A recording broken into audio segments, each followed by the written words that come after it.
Hey guys, tonight we sneak into the shadowy corners of a city that smells faintly of bread, mud, and something, well, a bit more feline. You're standing in 18th century Paris, narrow cobbled streets under moonlight, broken only by sputtering oil lamps and the twitch of a tail darting into an alley. The meow that echoes off the limestone walls isn't cute. It's guttural, commanding. Somewhere in the fog of twilight baguettes and chamber pots, a quiet war is unfolding. Paris has a cat problem and it's about to become your problem. You, my friend, are here to investigate a full-blown furry crisis. These aren't pampered lap sitters purring in sunbeams. These cats fight for scraps, nest in chimney flues, and some, let's just say they aren't as innocent as they look when they blink slowly at you. You probably won't survive this without a scratch or two. Maybe a few fleas. So, before you get comfortable, take a moment to like the video and subscribe, but only if you genuinely enjoy what I do here. And drop your location and local time in the comments. Are you listening from a sleepy suburb or a city that never sleeps? Now, dim the lights, maybe turn on a fan for that soft background hum, and let's ease into tonight's journey together. You're walking down the Rue du Chat Capeche, the street of the fishing cat, a real street name, by the way. Blink and you'll miss it. It's barely wide enough for two people to brush past each other, let alone the foot traffic of scampering paws and twitching tails that owns the city after sundown. Everywhere you go tonight, you hear it. Meows. Not the sweet, comforting ones either, more like the yowls of animals who've lived under carriages, dodged chamber pots, and maybe dined on a pigeon or two. The truth is, in 18th century Paris, cats are more than a backdrop. They're a full-blown urban force. Equal parts pest control, pagan symbol, scapegoat, and yes, culinary ingredient. But we're getting ahead of ourselves. You step into a side alley where a fishmonger is swearing loudly, shaking a wooden spoon at something that just snatched a trout right off the counter. The cats know no shame. They run rooftops, skitter down drain pipes, and sleep curled up in laundry piles they definitely weren't invited into. It's not that Parisians hate cats. Not really. In fact, for a long time, cats were respected as protectors, tiny four-pawed exterminators keeping rat populations in check. The Black Death was still a fresh memory for many in this city, and anything that killed rats earned a little leniency. But here's the problem, cats don't know when to quit. And neither do people. By the early 1700s, cats had multiplied. Not slowly. Not quietly. With a kind of chaotic zeal. Aristocrats kept them for show, the poor tolerated them out of necessity. But Paris was a city of fishbones, leaky roofs, and warm chimneys, and for every elegant tabby stretched across a velvet settee, there were 20 mangy strays battling in the alleys like furry gladiators. At night, the city changed. The bakery shutters creaked closed, the torchlight flickered, and the cats emerged.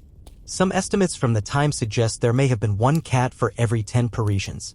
One particularly grumpy tax clerk even wrote in his journal that he couldn't tell whether it was the plague or the purring that kept him awake at night. You pause at a fountain. A group of apprentices huddle nearby, whispering something with the giddy energy of boys planning mischief. Then you see it, one of them holds a burlap sack. It wiggles. You've stumbled into what locals grimly refer to as a cat hunt. These happen more than you'd think. In certain districts, especially among trade guilds, it became an annual tradition to trap, mock, and occasionally execute cats in public displays. Why? Depends who you ask. Some say it was satire. Some said it was revenge for sleepless nights. Historians still argue whether these cruel events were rooted in pagan rituals or just bored apprentices lashing out. You move on, the laughter echoing behind you like something cold in your spine. A cat scampers across your path, one ear torn, a chunk missing from its tail. It's seen things. Lived a dozen lives already. The irony is, while many were vilified, cats still had a foothold in the Parisian heart. Superstitions kept some safe. Black cats were seen as lucky and cursed, depending on the day and who you asked. In poorer households, cats slept beside children to keep them warm in the winters, which were bitter and long. And in the upper tiers of society? Well, let's just say the Duchess of Orleans was known to host tea with her Turkish Angora, who allegedly preferred jasmine over chamomile. You duck into a tavern, the wooden door creaking shut behind you. The scent of wine, sweat, and something burning fills your nose. There's a gray cat curled near the hearth and no one seems bothered. In fact, the innkeeper gives it a little nod like an old roommate. You lean in and swear the cat just raised an eyebrow at you. And so your first hour in 18th century Paris winds down not with fireworks or duels, but with fur. So much fur. As the fire crackles and the wine flows, the sounds of the city soften to a hum, except, of course, for that one persistent meow outside your window. Maybe this isn't just a city overrun with cats. Maybe it's their city and they're just letting us borrow it. You wake up, well, sort of. In this version of 18th century Paris, sleep is more like an uneasy truce between your aching limbs and the cobblestone reality. Outside, the city stretches and yawns, not with birdsong, but with the long, languid cries of cats marking their territory. It's not exactly the kind of alarm clock you'd pick at IKEA. You step into the weak morning light, your boots already damp from a puddle that definitely isn't just water. There's a cart rolling down the street, its wooden wheels screeching like someone dragging a violin bow across a fork. The cart is full of fish guts, leftovers from the riverside market. And trailing behind it? A living wake of at least 7 cats. They're so in sync you'd think they choreographed it. You follow the parade like any self-respecting cat-curious time traveler would. The Rue Saint-Honoré is bustling, vendors shout, loaves of bread wave like flags, and the scent of freshly roasted chestnuts blends oddly well with the persistent fish stink. One thing becomes obvious very quickly: cats are part of the ecosystem. There's no ignoring them. People weave around them on their morning errands like dodging furniture in a cramped flat. A baker flicks a piece of stale brioche toward a gray mouser perched like a sphinx atop a rain barrel. The cat doesn't even flinch. It just stares, unimpressed, as if to say, "That dry thing? I'll wait for something still twitching, thanks." Here's your mainstream historical fact for the day. Paris in the 1700s was struggling with infrastructure. Sewers were barely functioning, waste piled up, and food storage wasn't exactly up to FDA standards. So, naturally, rats thrived. And where there are rats, there are cats. The feline population surged in response to urban messiness. The more chaos humans made, the more order the cats tried to impose in their own violent, meow-heavy way. But the city wasn't unified in how it felt about this growing purring army. Some districts actually embraced their cats. In Les Halles, the massive central market, stall owners adopted specific strays and even gave them names. Marquis was one famously fat tomcat who supposedly patrolled the meat stalls and had his own cushion. Not even kidding. But in the Marais? Whole blocks organized to trap them, viewing them as carriers of fleas and worse. Historians still argue whether these contrasting attitudes were driven more by superstition or practicality. You overhear a conversation at a cheese stall, 2 women whispering about how their neighbor's cat vanished last night. Probably sold it to a tanner, one mutters, rolling her eyes. Wait, sold? Oh yes. Here's your weird tidbit. In the 18th century, the leather industry had a secret: cat skins. Not as common as cowhide, sure, but cheaper and softer. Some tanners discreetly paid coin for cat pelts, especially black ones, which were weirdly fashionable for lining gloves. You shiver, instinctively reaching to check if your own gloves are fur-trimmed. They aren't. This time. Now you're standing at the edge of a small square, Place Maubert. This used to be a hub for political speeches, but lately it's more like a second-hand market. Vendors hawk everything from broken violins to roasted chestnuts to it. Is that a taxidermy cat? Yep. Sitting right there between a chipped pewter cup and a baby doll missing an eye. The seller catches your look and grins. Protects from mice and demons, he says. You nod slowly and back away. There's something slightly absurd about it all. Isn't there? In modern cities, stray cats are mostly background noise. But here, they're woven into every thread of daily life. A woman scolds one like a misbehaving child. A boy tugs its tail and gets scratched. An old priest tosses bits of bread to one on the church steps like it's Holy Communion. And through it all, not a single cat acts like it owes anyone anything. Classic. You head toward the banks of the Seine. A rowboat creaks against the dock. An old man is feeding cats with bits of cured herring, talking to them like war buddies. Remember when the bakery burned down? You 3 stuck with me. He pauses, squints. Except you. You ran off with that mongrel from the tannery. The cat he's addressing flicks its tail, clearly unbothered by ancient betrayal. Down the embankment, you notice a gathering near a bridge. A street performer is playing a hurdy-gurdy, and next to him, a cat dressed in a little velvet coat, standing on its hind legs and balancing on a beam. The crowd claps. The cat blinks. You swear it rolls its eyes. Turns out, cat performers were an actual thing. Some beggars train strays to do tricks, jumping hoops, balancing, even fetching coins.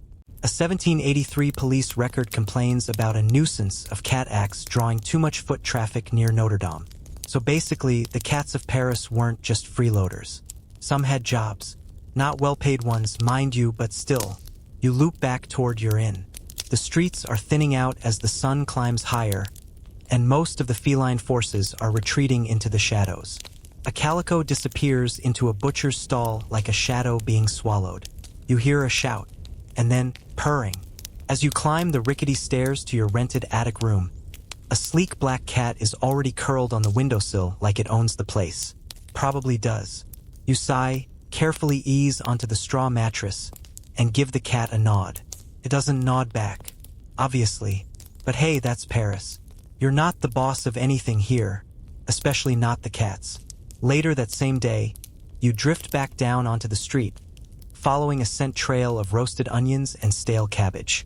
The black cat from your windowsill has decided to trail you, apparently appointing itself your shadow.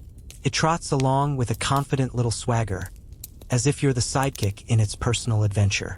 You pass a pair of butchers sharpening cleavers in front of a shop so redolent with the smell of meat that you're pretty sure your eyebrows absorb it. Nearby, 3 tabby cats sit absolutely still, tails curled politely around their paws. They aren't meowing, begging, or even blinking.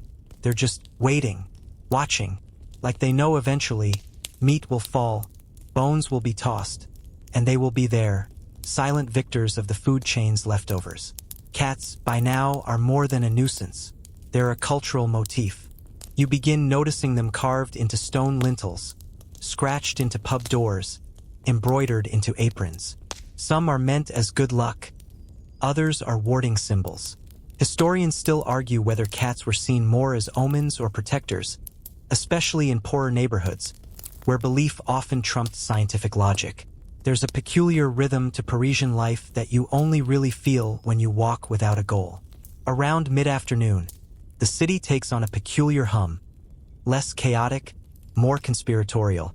Gossip thickens in alleyways, bakers lean on flour-dusted elbows, and cats prowl with the confidence of experienced pickpockets.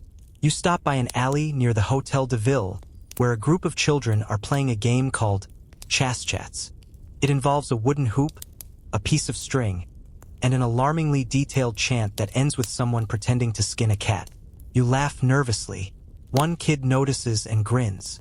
"It's just pretend," he says. "But Mama says the tanner down the road pays real money." The circle of life, in this case oddly shaped like a coin purse. Here's your mainstream historical fact. Animal control wasn't yet institutionalized in 18th century Paris. While dog catchers occasionally roamed the streets to cull diseased mutts, there was no equivalent system for cats. This meant their population exploded in unchecked waves, especially after plague fears subsided and people relaxed their extermination efforts. Ironically, cats had once been heroes for killing rats believed to carry disease. But now that the memory had faded, they were back to being blamed for scratches, fleas, and mysteriously vanished pigeons. You duck into a tavern off Rue Malfatard. Inside, the mood is one of quiet mischief. A young man at the bar has a kitten tucked into his coat, which he feeds tiny crumbs of cheese. "For luck," he explains. Also, he bites the tax collector when he comes round. The bartender rolls her eyes but says nothing. That's the quirky tidbit today. During tax season, some Parisians actually used cats as living distractions. It was a small act of rebellion, but in a world where taxes could be taken in chickens, soap, or tears, a hissing feline was as close as some folks got to protest. You sip a cup of watered wine that tastes faintly of vinegar and burnt orange peel. The room is dimly lit, with one sputtering candle playing shadow puppets on the wall. Outside, a cat yowls, long and loud. Everyone freezes. Then someone mutters, "That's 3 times. There'll be a death before morning." The tension breaks like a cracked wine glass. Superstition hangs thick in this city. Black cats crossing your path are considered both good and bad luck depending on which street you're standing on. A white cat on a windowsill is a sign of good fortune. A cat with a torn ear? Said to be cursed, or worse, a shape-shifted sorcerer. Historians still argue whether these beliefs were holdovers from medieval witch trials or simply evolved street lore. You exit back onto the cobbled street. The black cat is there again, your unshakable companion. It rubs against your ankle like it's charging your legs with static. You keep walking. As dusk rolls in, Paris shifts again. The shadows lengthen, The lamps are lit, and the cats become more visible, not less. They leap from rooftops like ninja librarians. They crouch beneath wagons, eyes glowing in the lamplight like tiny moons.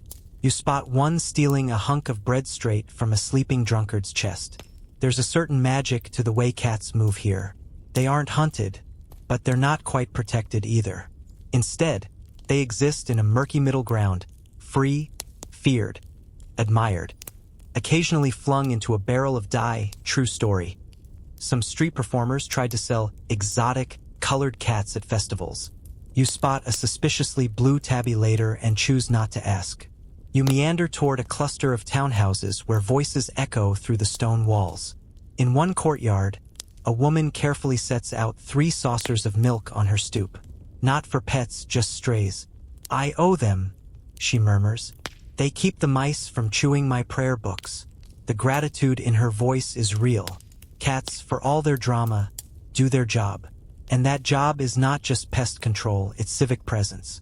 They roam the halls of power too. Rumor has it that several city magistrates kept cats in their offices, claiming they sharpened focus and warded off the malaise. One diary from 1771 mentions a council meeting interrupted by a feline dispute upon the ledge. You chuckle. Governance, furball edition. As night takes over, you stop by the Seine again. This time, a group of cats perch along the railing like a jury. One licks its paw. Another bats lazily at a moth. A third just watches the water like it's trying to remember who it was in a past life. You sit beside them. No one speaks, not even the cats. And that silence feels like the most Parisian thing you've heard all day. The black cat follows you home, or at least to the home you're borrowing for this twilight stroll through time. It weaves between your legs like a ribbon with attitude, then pauses at the bottom of the staircase, staring up like you're supposed to carry it. Of course, you don't. This is Paris, not Versailles.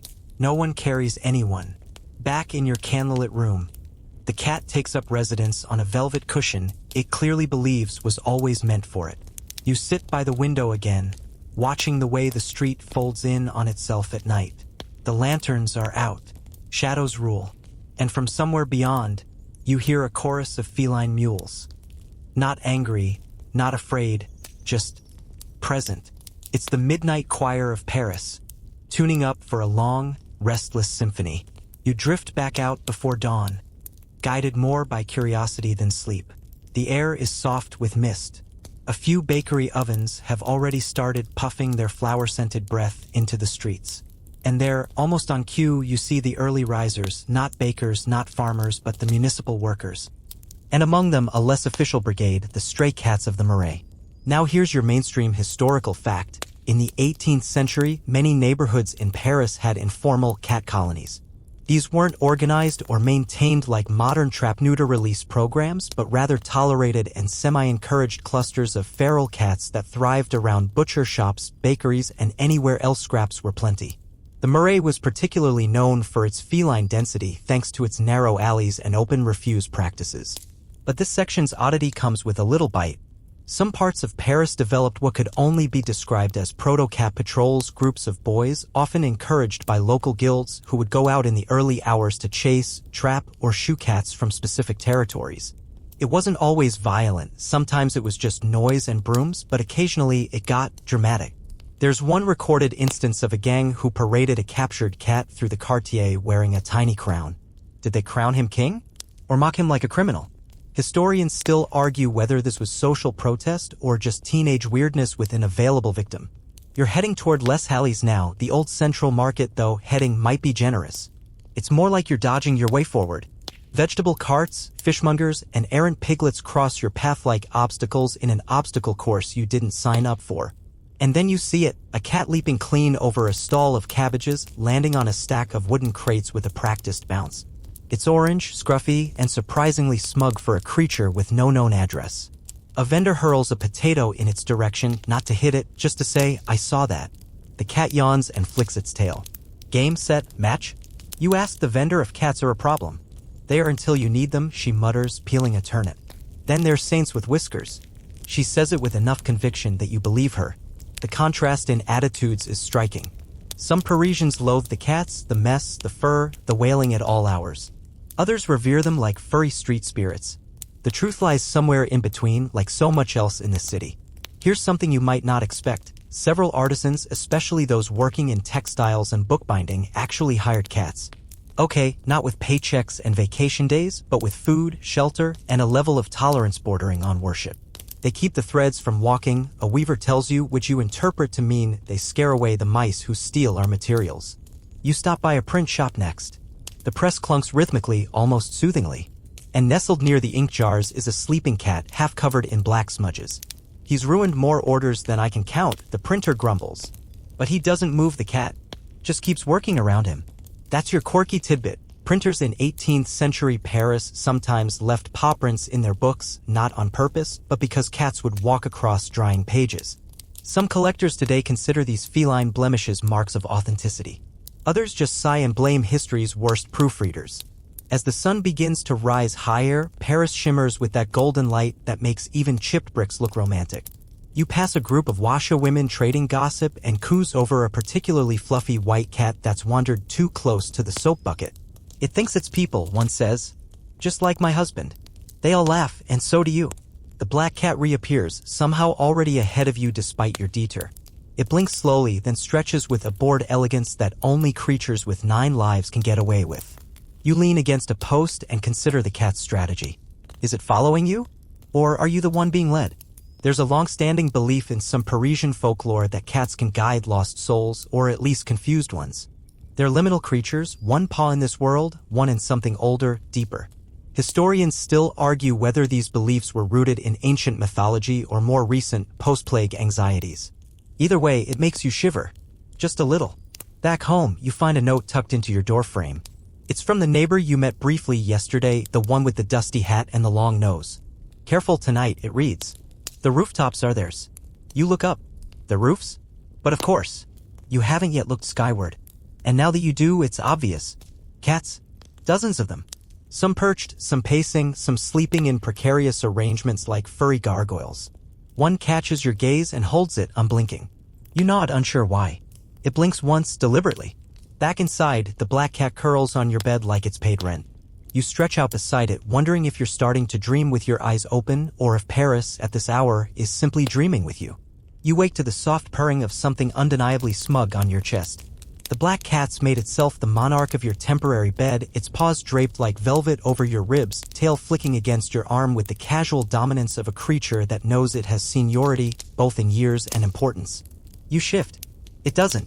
The message is clear, you live here now, but only with permission. Outside, Paris hums in early motion. Bread carts squeak down cobbled lanes and shutters creak open like yawning mouths. But there's something else, a sort of commotion bubbling from Rue Saint-Honoré.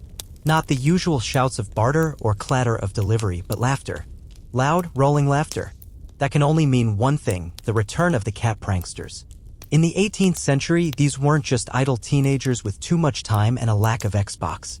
These were apprentice printers, bookbinders, bakers, even minor bureaucrats, young men with sharp tongues and sharper senses of humor who used cats as living props in elaborate social skits.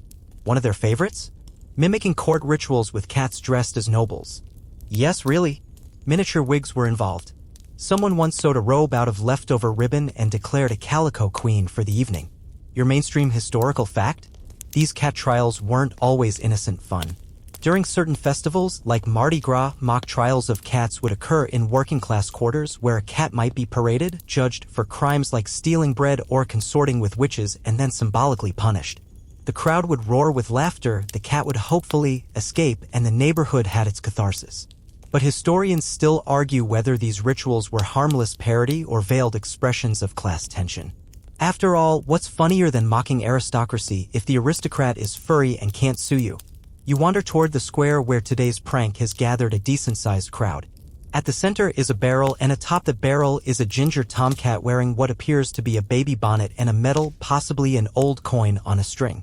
One young man, clearly the ringleader, is solemnly reading from a fake decree. By order of the Council of Cheese Preservation, this feline is found guilty of unauthorized nibbling and sentenced to a day of public admiration. The cat, for its part, looks entirely unbothered. If anything, it basks. It's Paris. It knows how the city works. Someone nearby whispers that this prank is an homage to a group called Les Ordonnateurs Felinaires, or the Feline Councilmen, a made-up guild from a few years back who threw an entire mock parade with cat effigies, silk banners, and chants like Meow et liberté. Fringe tidbit? One pamphlet circulated during the French Enlightenment referenced this group and suggested cats could teach France a thing or two about self-rule. Satire? Sure. But satire, like cats, has claws. As you ease through the gathering, a plump baker with flour on his cheeks waves you over. You look like you like stories, he says. You admit you do. Then come with me. And just like that, you're following him down a narrow passage between two buildings that smells like yeast, smoke, and something not entirely legal. You emerge into a courtyard behind the bakery, and there, lounging like queens, are at least 15 cats. Every color, every shape, some scrappy, some elegant, one that looks like a furry meatloaf with whiskers. I feed them the scraps, he says. They keep my cellar clean. You ask if the city minds. He shrugs. As long as they don't outnumber the croissants, no one says much. And yet, not everyone's so charitable. You remember stories of the wealthier quarters where cats were seen as dirty, a sign of neglect. In some cases, strict mistresses of fashion banned cats entirely from salons, not because of allergies, but because a tuft of cat hair on a velvet bodice could ruin one's social standing for weeks. Historians still argue, the baker says between bites of something sweet, whether this was about hygiene or snobbery. Probably both. You glance at one particularly regal tabby who yawns at the idea of either. The baker leads you through a side gate and you're back on the street, the scent of pastry following you like a halo. You pass a shop selling lace and wigs, its window graced by a lounging Persian with one blue eye. Clearly not a stray. This is a cat of means. Its collar sparkles like envy itself. Inside, a seamstress tells you the cat is called Minette, and she belongs to Madame Delacroix, who insists her presence improves business. Customers like to stroke her, she says, threading a needle, and if Minette likes you, you get a discount. You raise an eyebrow. She's picky, she adds. Men in powdered wigs never get the discount. Further down the street, another shop window catches your eye, a bookstore. Dusty shelves, thick tomes, a lazy gray feline perched across the poetry section. You step inside. The owner is an old man with more eyebrows than hair, and he barely looks up. Don't pet Molière, he says. He bites anyone who reads Voltaire. You laugh. He doesn't. You're not entirely sure he's joking. It's in these odd corners, the tail end of trades, the crannies between cobblestones, that cats flourish. Like urban spirits or guardians of forgotten corners, they take ownership of spaces no one else does. And Parisians, secretly or not, respect that. The city is growing louder again. Carriages, chatter, cackles. But you find yourself listening instead to the soft swish of a tail, the brief clatter of paws across a balcony, the near whisper of a meow in an alley. It's a different rhythm. A secret rhythm. One you're beginning to follow without even meaning to. Back at your borrowed flat, the black cat is asleep in the sink. Naturally, you nudge it gently and it blinks like you've interrupted something sacred. You offer a piece of leftover bread. It sniffs, disapproves, then settles again, tail curled over nose. You're starting to realize something very French about all this. Rules exist, but they're negotiable if you're charming enough. And cats? Cats wrote that rulebook. You're starting to suspect that every Parisian cat is part of some secret guild, an elite society where humans are tolerated only if they provide decent food and don't question the arrangements.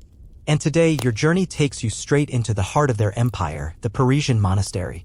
You slip past ivy-covered walls and into the quiet cool of a 12th century courtyard.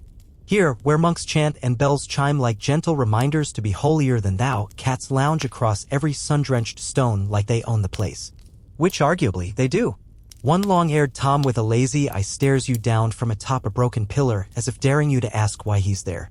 The answer, whispered to you by a passing novice, is simple: pest control. Your historical fact for the night: monastic orders across Europe, especially in Paris, often kept cats to keep rats from desecrating their grain stores, wine cellars, and most critically, their parchment scrolls. Because nothing ruins a divine text faster than a nibble from a rogue rodent. Still, historians still argue whether these cats were fully welcome residents or tolerated tools. Some abbots adored them, seeing them as God's mousetraps. Others cited them in fiery sermons as creatures of vanity and indifference, not unlike certain bishops, if we're being honest. There's one recorded incident from a Paris priory where a monk was nearly excommunicated for sneaking extra food to his cat instead of the poor. Scandalous priorities, yes, but can you blame him? You stroll through the cloisters where warm stone meets cooler shadow. Cats curl beneath benches, hide behind pillars, or sun themselves on ledges like furry gargoyles. A friar you meet, Brother Alphonse, offers you a fig and points to a sleek black cat tailing your steps. That's Lucifer, he says matter-of-factly. You blink. Named after the archangel, not the adversary, he clarifies. He was once lightbringer to our scriptorium until he knocked over an inkpot worth more than a month's bread. Lucifer slinks under a vine and vanishes like a well-written metaphor. Brother Alphonse explains how the monks used to chart cat appearances as weather omens. If the cats disappeared from the courtyard, rain was coming. If they clustered around the south wall, expect visitors from Burgundy. If they howled in unison during morning prayers, well, it usually just meant one of them stepped on a snail. You're led into the scriptorium where the quiet is dense enough to chew. Scribes hunch over parchment, illuminated letters glowing like tiny stained glass windows. And weaving between their feet? Cats. Carefully trained, or more likely, stubbornly adapted to avoid the fresh ink. The fringe tidbit here? One Parisian abbey is rumored to have once trained a cat to paw-turn pages during long readings, freeing monks to doze discreetly. It was never verified, but oh, the dream.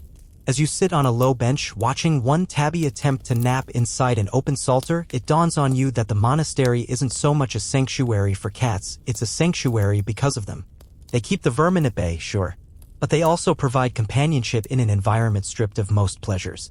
You can't have a lover, you can't get drunk, you can't gamble, but a cat? A cat's fine, so long as it doesn't sit on the altar. You head out into the cloister again, where bells begin to toll none too gently.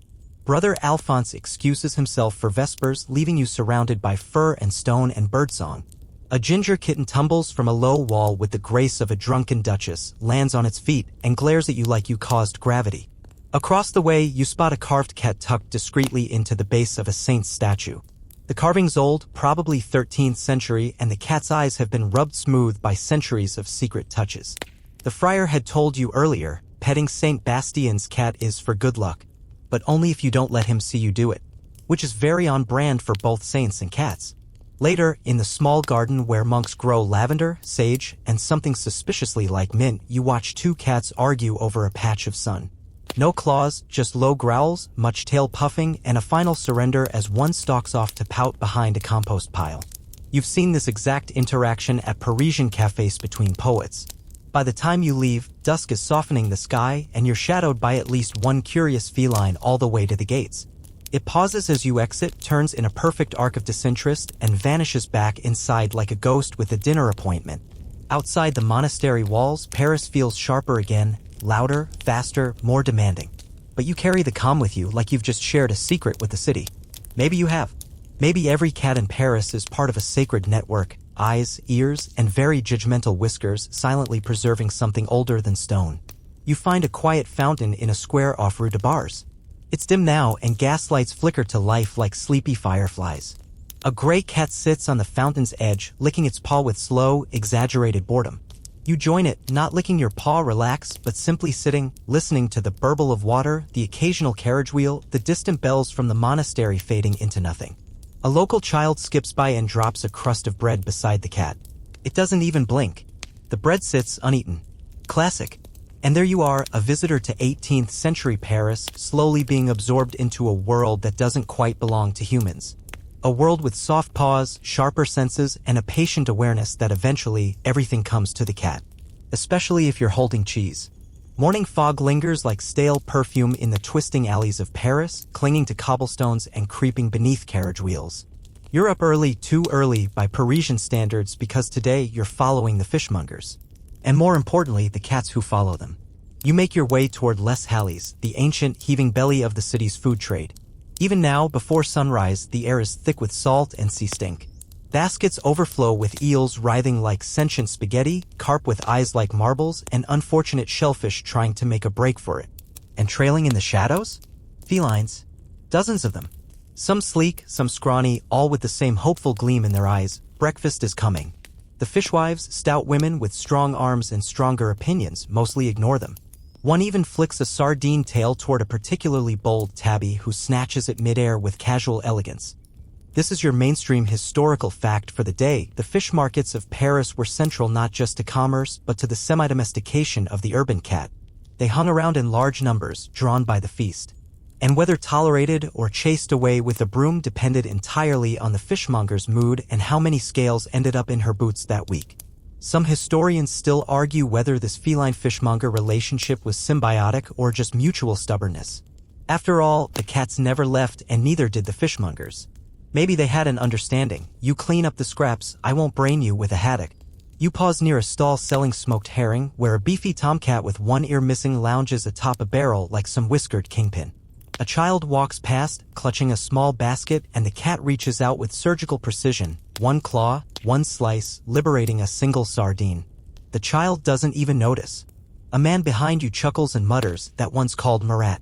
He runs this block." You realize with a kind of sleepy awe the fish market is a cat economy. The mongers feed them in crumbs, the cats patrol the waist, and the occasional patron slips them treats to avoid being ambushed by a surprise ankle rub. It's unspoken, unofficial, and completely essential. There's even a fringe tale the fishmongers whisper after a few sips of fortified wine. They say there's a ghost cat who appears on foggy mornings walking atop the fish carts just before the stalls open. If you feed it, your sales will double. If you sweat it, expect spoiled catch and stubbed toes all week. No one's ever proven its existence, but conveniently everyone's got a friend who swears they saw it. You weave deeper into the market maze. Cats perch on rickety crates and beneath dripping tables. One is sleeping, luxuriating on a mound of discarded netting like it's Versailles upholstery. You pass a fisherman sharpening a long knife who pauses only to coo at a nearby kitten. This city may be full of revolutions and philosophers, but show a grown man a mewling fur ball and he'll melt like soft cheese. As daylight creeps higher, carts begin to empty. The fishwives bark louder, bargaining furiously with restaurant boys and housemates. And still the cats wait. One starts to yowl, a long, guttural complaint about the lack of anchovy action. Another joins in. Soon, a chorus of feline complaints rises like some opera of seafood disappointment. Then a bucket is dumped near a drain, fish guts and bones, a glittering bouquet of refuse. The cats swarm like something out of a slow-motion wildlife documentary, graceful and gross at once. You watch, a little horrified, mostly impressed. Suddenly, you're invited behind one of the stalls by a grinning man named Jules, who insists you meet the real boss. He leads you into a shaded corner where an ancient calico dozes in a basket lined with dish towels. "That's Madame Poisson," he says. "She's 20. We don't sell until she approves the first catch." You laugh, but Jules doesn't. "Not really." He tells you Madame once saved the market from a rat infestation the size of small dogs. "Chewed right through the salt barrels, they did," he whispers, shaking his head. "She handled it." Of course she did. By now the crowds thicken. You can smell bread mixing with the brine, hear church bells marking the hour. The cats begin to slip away, bellies full or egos bruised, disappearing into Paris like smoke into fog. You leave Les Halles feeling oddly connected to the feline fringe of the market economy. In a city where rules bend like baguettes and status flips overnight, the cats are the constant. Always watching, always waiting, always willing to bite a fish's tail if no one's looking. You follow the curve of the Seine back toward the Ile de la site, where the rooftops shimmer faintly in morning gold. A gray cat leaps across a narrow alley just ahead of you, tail high, landing with the softest tap. It doesn't look back, because it doesn't have to. You're heading toward the heart of Paris now, threading your way through the cramped streets of the Marais district. The sun's up, but the light still feels lazy, slanting through hanging laundry and catching on ironwork balconies. You hear the clop of hooves, the scrape of a broom, and naturally, a cat yowling somewhere above, possibly offended by the neighbor's rooster. Today, you're investigating rooftops. Not for scenic views or secret lovers' trysts, though both happen often enough in the city, but because cats rule this domain as if it were their personal skyway. It starts with a climb. You spot an open stairwell tucked behind a baker's shop and make your way up, ducking past dangling garlic braids and a suspiciously smoky vent. By the third flight, you're winded. By the fifth, you're reconsidering the baguette breakfast. But by the sixth, you step onto a slanted clay tile roof and freeze.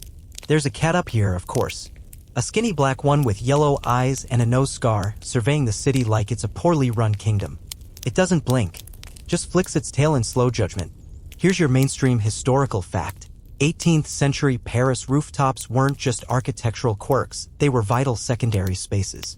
People hung laundry, dried herbs, dumped waste, we're not even kidding, and stored firewood up here. And where people go, cats follow. You shuffle forward, heart-thudding, trying not to die dramatically.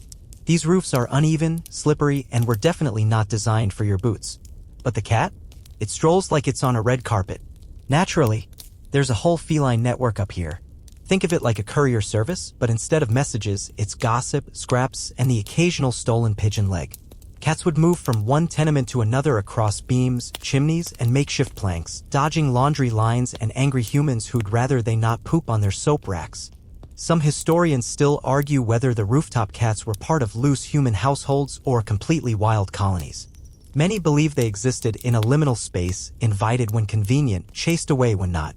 You know, like that one friend who always shows up right after you order takeout.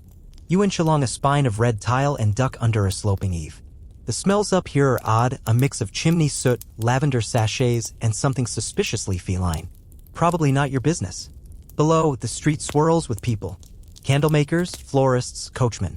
You're close enough to see a woman shake crumbs off a windowsill, bait for the birds, or maybe just a gift to the gutter cats. One appears seconds later and paws at the crusts with studied grace. Then something odd happens. A small calico shoots across the neighboring roof with a bundle of ribbon in its mouth, bright red, trailing behind like a royal sash. It disappears through a shattered window. You blink. That's not just mischief. That's thievery. You scramble closer, keeping your head low. Turns out rooftop cats were known to steal. Ribbons, handkerchiefs, even the odd sausage left out to cool. Parisians sometimes accused each other of witchcraft or burglary when in fact it was just Whiskers living out a life of petty crime. A fringe tidbit here, there were rumors, especially among the more suspicious elders, that certain rooftop cats were familiars. Not just the usual black cat equals magic trope, but true familiars that carried secrets between witches across the city. Sounds silly until you realize how many alley grannies were also herbalists with suspiciously fat, smug cats. Coincidence? You crawl back toward a brick chimney and lean against it, catching your breath. The skyline glows now, heat shimmering off the zinc gutters. More cats appear, perched like gargoyles, lounging in groups, brawling playfully. One even meows at a seagull. Bold? And now you notice something even stranger, the cats don't meow much up here. It's a quiet society, full of tail flicks and slow blinks. No need for theatrics when the humans are so far below. Up here, they're in charge. You find a shaded overhang and sit down, grateful to be still. A large marmalade cat settles nearby, close enough to touch but clearly not inviting it. You stare at each other for a moment. It yawns uncaring. There's something oddly sacred about this altitude. The bustle fades, the air smells cleaner, and the mews sound like whispers. Up here, you're not just looking at the cats. You're in their world, a clumsy tourist in a kingdom of fluff and claws. You eventually make your way down slower, more carefully, heart pounding at every creak. You brush soot from your jacket and step back onto solid cobblestones. A boy nearby points and laughs, saying something about chimney ghosts. You nod. Let him believe that. As you walk away, a cat watches from a window box above, nestled among violets. You raise a hand in silent salute. It does not return the gesture. Because, let's be honest, it's busy planning its next heist. Your shoes are still streaked with rooftop soot, but you press on deeper into the alleys of Paris where shadows stretch longer and the smell of fish guts, rainwater, and cheap tallow soap swirl together in the air. You're heading into the city's fish markets, the kind of place cats dream about when they twitch in their sleep. Les Halles, they call it, a sprawling, chaotic hub of seafood, meat, produce, and very loud people arguing about the price of mackerel. But you're not here for the snapper. You're here for the whiskered freeloaders who've staked their claim on the endless piles of fishy refuse. Cats are everywhere. You spot one perched atop a barrel of eels, another tucked under a fishmonger's cart, licking its paw with studied elegance. A tabby darts between a pile of discarded cabbage leaves and a basket of live crabs, only to get pinched for its trouble. You wince. It shrieks, flails, and bolts. Here's your historical fact. In the 18th century, Paris's open-air markets were not just for commerce, they were complex, semi-lawless systems of human and animal interaction. Dogs guarded stalls, rats claimed corners, pigeons swooped recklessly, and cats, well, cats quietly became part of the ecosystem. You pause to admire a chubby gray tomcat sunbathing next to a salted cod. The vendor doesn't seem to mind. In fact, he occasionally flicks fish scraps toward it like he's feeding a particularly judgmental roommate. And there's your quirky tidbit. Some vendors kept specific market cats around and even named them. One record mentions a fishmonger named Lucette whose ginger tabby, Rouget, wore a red ribbon and was rumored to chase off not just rats, but other vendors' cats. Historians still argue whether these cats were truly owned or if the people simply accepted their presence as part of the market's rhythm. Were they tolerated, adored, or seen as necessary evils? The answer, frustratingly, seems to be yes. You weave through baskets of squid and netting and overhear a woman complaining about cats stealing pickled herring. At least rats don't look at you like they're disappointed, she mutters. Fair. You duck under a hanging scale and nearly trip over a sleeping litter of kittens curled up inside an empty wooden crate labeled, not for sale. There's a hand-scrawled sign on the side, do not touch. Mother will bite. You wisely take that advice. You wander further and start noticing a pattern. Certain vendors keep bowls near their stalls, not just for water, but sometimes filled with bits of chopped fish or leftover liver. An informal cat buffet. Unspoken arrangements like peace treaties written in sardine juice. Of course, it wasn't all harmonious. Occasionally, a stall owner would swing a broom or toss a boot to shoo away a particularly cheeky feline. You witness one such incident as a nimble black cat tries to sneak a trout right off the hook. It gets whacked mid-grab and sails into a sack of onions, emerging only slightly offended. Despite the risk, the cats return again and again. Because where there's food, there's cats. Where there's cats, there's trouble. And where there's trouble, there's stories. You lean against a stone column and take it all in. The shouting, the clatter, the smell of brine and sweat. And under it all, the soft patting of paws, the flicker of tails under carts, the silent negotiations between human generosity and feline boldness. The markets, it turns out, were not just the stomach of the city, they were the pulse. And cats, in their quiet way, were its unsung scavengers, its overlooked diplomats. A boy comes up to you holding a ginger kitten with one ear flopped sideways. You want? He asks, eyes hopeful. You shake your head, but the kitten meows and bats at your sleeve. The boy shrugs and walks off, kitten still clutched like treasure. As you leave the market district, a familiar cat trots beside you for a few steps. Maybe it's following your smell. Maybe you smell like lunch. Eventually, it veers off into a side alley with no goodbye, just a flick of the tail and the confidence of a creature that's never once doubted its place in the world. You, on the other hand, are still trying to figure out if your boots smell like fish forever now. You slip through a crooked alley near Les Halles, tugging your coat tighter as the wind catches the smell of fish, coal, and 1,000 other things best left unnamed. Paris in the 18th century isn't the romantic postcard you might imagine, it's more like a scratched-up etching of survival, especially when it comes to sharing space with the unofficial rulers of the city, cats. And today, you're heading to where their presence is most keenly felt, the market district. Les Halles is the beating, often pungent, heart of Parisian commerce. But it's not just merchants, hawkers, and gossip-hungry matrons crowding the streets. Cats are everywhere. Some stalk rats between barrels. Others doze in baskets of wilted cabbages or perch on crusty baguettes like it's a fashion runway. The fishmongers barely flinch when a bold tabby snatches a sardine and scurries off into the shadows. It's an ecosystem at work and everyone's just trying to avoid being dinner or the punchline. But the city authorities are not amused. You overhear a man in a powdered wig muttering about municipal orders. Apparently, the mayor's office recently tried posting flyers warning citizens not to feed the cats. That went about as well as you'd expect. Someone graffitied "Vive less chats" on half of them, and an enterprising printer even started selling commemorative broadsheets featuring the neighborhood's most notorious cat thieves. Yes, thieves as in they steal from shops, but also seem to coordinate. Historians still argue whether these cats were genuinely cooperating or if Parisians were projecting their own criminal fantasies onto their furry neighbors. Near a stall of fading tulips, you spot Madame Viorne, the florista with hands like leather and the patience of a saint. A small clouder of cats sits at attention around her, looking unnervingly well-behaved.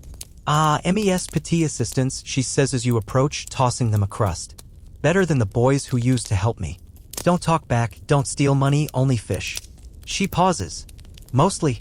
You nod and move on, but it's hard not to notice how people like Madame Viorne don't just tolerate the cats, they lean on them. In the absence of reliable pest control, cats are the frontline defense. And despite the official hand-wringing, there's an unspoken agreement. Let the cats do their thing, and maybe, just maybe, the rats won't carry off your baby. It's a gruesome exaggeration, probably. Still, pamphlets from the era do depict rats the size of teacup swarming granaries. So cats? They're practically public servants. You head toward the charcuterie row where the smell of cured meats tangles in your nose like a memory you can't quite place. There, a pig's head stares at you blankly from a wooden crate, and beside it, a cat licks its paw with smug satisfaction. A butcher notices your glance and chuckles. "Don't worry," he says, "he's earned that spot. Got 2 rats just yesterday. I should put him on the payroll." The man points out a curious trend: cats with notched ears, missing tails, or little tufts of ribbon tied near their collars. These are the market cats, semi-adopted and semi-wild. Some say they're protected by an informal guild of vendors. You even hear whispers that certain cats are passed down like family heirlooms.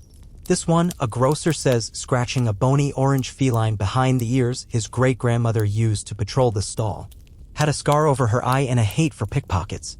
Of course, not everyone is thrilled. You pass a sour-faced priest muttering about sin and hygiene, threatening divine consequences for anyone who lets animals run riot among holy bread. But even he doesn't try to shoo the sleek black tom curled beneath his sermon bench. It's too much effort. And besides, the cat doesn't look like it takes kindly to being moved. What's truly fascinating, though, is how quickly you realize the cats of Les Halles have their own territory maps. Each stall, each nook has a designated guardian. Step too far into another space and hissing war breaks out. There are nightly yowling matches atop the roofs, their screeches echoing off the copper domes and slate chimneys. One merchant claims the cats reenact ancient battles. Another believes they're singing. You pretend to believe him because he's holding a cleaver. By noon, the marketplace swells with noise, sellers barking prices, children chasing pigeons, and the distant wail of a street violin. Through it all, the cats weave like shadows. One hops up onto a counter, inspecting a wheel of cheese before deciding it's beneath him. Another curls inside a bonnet cart, napping among lace and ribbon like royalty at rest. You pause at the central fountain where a trio of cats drink like they own it, and maybe they do. The stone lion heads pouring water have nothing on the living ones below. Tourists, well, those brave enough to enter the fray point and coo. Artists sketch. Children name them. Somewhere nearby, someone is definitely trying to turn this into a business model. Felins de la Fontaine branded handkerchiefs are probably already in production. You take one last lap around the stalls, noting how many vendors keep extra scraps in tucked-away bowls. There's affection in it, but also pragmatism. The cats keep the mice out of the flour, the rats away from the sausage, and occasionally provide a little drama when a noblewoman screams at a kitten sneaking into her carriage. It's the kind of balance that only a city like Paris, teetering between elegance and entropy, could manage. As you exit Les Halles, a calico with one eye trots beside you for a few blocks, like a silent escort. She peels off into an alley before you can say goodbye. Typical. Back in your neighborhood, the cats aren't as bold, but they're there. Lounging on windowsills, darting between shutters, perched on laundry lines like tightrope performers. You glance up at one and swear it gives you a nod. Paris doesn't control its cat population, it negotiates with it. And as you unlatch your door, stepping into the musk and must of your cramped little room, you know exactly who's really in charge. By morning, the bell towers are tolling like gossipy neighbors, alerting the city that yes, it's another day in 18th century Paris, and yes, there are still cats everywhere. You stretch, blink, and wince at the sound of a cartwheel hitting a pothole below your window. As you rise and shuffle toward the narrow window ledge, you're greeted by the usual sight: fog over the Seine, chimney smoke curling like calligraphy into the sky, and a very smug cat curled up on your neighbor's tile roof like it pays rent. Which it absolutely doesn't. You're heading to a part of the city most Parisians avoid unless they've got no choice: the tanneries along the Beavre River. If Les Halles is the city's stomach, then the tanneries are its kidneys, foul, useful, and oddly essential. But you're not here for leather. You're here for what it reveals about how Paris tried and often failed to manage its growing feline population. Your boots squelch against the muddy road as you pass workmen dumping vats of lime and urine. The smell assaults you like a challenge. But here, where vermin infest the hides and raw meat is scraped from sinew, cats are practically honored guests. You spot at least a dozen of them, lurking in rafters, pouncing across piles of scrap, and on one unfortunate occasion, falling into a tub of tanning solution. Don't worry, he claws his way out and shakes like a dog, leaving a trail of horrified apprentices in his wake. See, the leatherworkers don't feed the cats out of kindness, they need them. The Beavre River is a breeding ground for rats the size of baguettes, and the feline residents are tireless in their pursuit. One tannery owner brags that his Muse militia saved 2 entire shipments from rodent sabotage. He offers you a tour, which is really just a thinly veiled cat show complete with names like Brutus, Eclair, and Madame Scratch. Brutus, notably, is missing half an ear but walks like he won a duel. But it's not just the workers who've taken notice. Word is several aristocrats from the Marais district have been visiting the tanneries, not for the fine leather, but for cat adoption.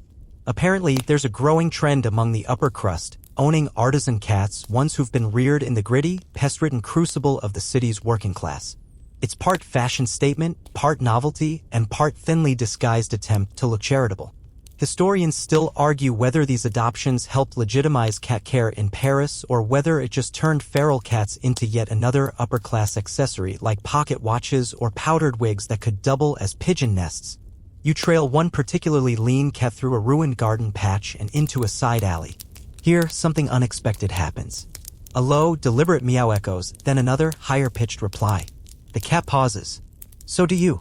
Out from the shadows slinks a man with soot-streaked sleeves, holding what looks like a journal. He's part of a fringe movement you've only heard about in passing, the Felinitaires. Self-proclaimed guardians of the city's cats. They believe, with alarming sincerity, that cats hold spiritual energy capable of maintaining the balance of the urban soul. They absorb our rot, he whispers, like he's reciting scripture. The city needs them to keep from rotting itself. You blink. He nods solemnly, gives the cat a treat, and disappears into the mist. You're not sure what to make of that, but the idea sticks with you as you climb the steep lane toward the Rue Malfitard. This area is more residential, but even here, the local cats act like they hold invisible office. One perches atop a lamppost like a gargoyle. Another sprawls across a pastry shop window, defying both gravity and bakery hygiene codes. Inside the boulangerie, Madame Dufresne serves up a hot brioche and a hotter opinion. Too many cats, too few consequences. She claims the cats claw her sacks of flour and steal butter like tiny dairy pirates. I put out pepper, she confides, but they don't care. They sneeze and keep going. Still, you notice a chipped saucer behind her counter with bits of old cheese in it. You say nothing. That's the paradox of the Parisian cat problem. Everyone complains, but almost everyone also enables them. Why? Because deep down, the cats are part of the fabric, annoying, scratchy fabric, but essential nonetheless. Remove them and you unravel the entire quilt of neighborhood dynamics. A leaflet flaps against your leg as you step outside.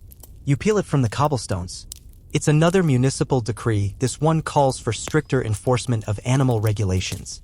There's a section specifically targeting unauthorized feline colonies. You roll your eyes? Somewhere in the Hotel de Ville, a bureaucrat thinks they can outmaneuver creatures who sleep 15 hours a day and still control an entire city. At the edge of the quartier, you encounter a minor catastrophe. A cat fight, no, not just hissing and posturing, but full-on, claw-swinging chaos. Feathers fly. A woman screams. A baker chucks a loaf like it's a dodgeball tournament. And in the midst of the fray, a very fat orange cat saunters through, completely unbothered, like a Zen master ignoring the fall of Rome. Eventually, the cats scatter, the humans settle, and someone tries to blame the whole thing on outsider cats from the countryside. You're not even surprised. Parisians may be champions of fashion and revolution, but they're also Olympic-level finger-pointers. As you head home, tired and somehow slightly dusted in flour, you reflect on what you've seen, a city divided not just by class or clergy or canal, but by how it relates to the four-legged rulers of its rooftops. Some praise them. Some fear them. Some organize underground cults in their honor. But no one ignores them. You wake before the sun this time, stirred not by roosters. Paris doesn't really do roosters, but by the scraping of a broom outside your window and the faint, unmistakable sound of cat yowling. As two rivals perform a slow-motion opera across opposing balconies. It's less a fight and more a dramatic stare-down, like they're waiting for a stage cue. You groan, wrap yourself in your heaviest shawl, and set out to investigate a different corner of this feline-frazzled city, the convents and cloisters. You might think a religious institution would be a sanctuary of peace and piety, but let's be honest, if you're a nun with a bread ration and a rat problem, you're going to make friends with a cat. Or 5. You find yourself at the convent of Saint Honoré, a place known as much for its quietude as its surprisingly vocal garden cats. Sister Marguerite greets you with a nod and a smile that says, "I'm deeply tired, but also polite." She leads you through the arched cloisters where marble saints look down like judgmental grandparents and cats weave through their feet as if the sculptures are just decorative scratching posts. God made all creatures, she murmurs, offering a piece of smoked herring to a long-haired tabby named Jacques. But Jacques, he made extra suspicious. As you walk, you notice that the cats here are different from the street toughs of Les Halles or the greasy scrappers of the tanneries. These ones are sleeker, softer, slightly chubbier, and possibly more literate. One naps on an open prayer book like it's absorbing divine wisdom through osmosis. Another stares pointedly at you from a windowsill, judging your sins with unsettling intensity. According to Sister Marguerite, the convent cats are part pest control, part spiritual companions. The older nuns speak of cats as guardians of stillness, their presence calming, their purring believed to help meditation. One sister swears a tabby helped her recover from a bout of melancholy. Historians still argue whether convents encouraged this feline presence as an official policy or simply turned a blind eye because, well, no one wants to face a plague of mice without backup. There are records, hidden deep in monastery ledgers, that mention line items like milk for courtyard guardians and fish offcuts, non-human. You're told of one particularly legendary convent cat named Evangeline, who reportedly leapt between rooftops every night for nearly a decade, always returning before the morning bell. When she died, the nuns buried her in the herb garden and said prayers for 3 days straight. A novice tried to read her a psalm. You think she might have been serious. You pass a crumbling wall where 6 cats sun themselves like laundry. One of them flicks his tail in time with the Gregorian chants wafting from inside.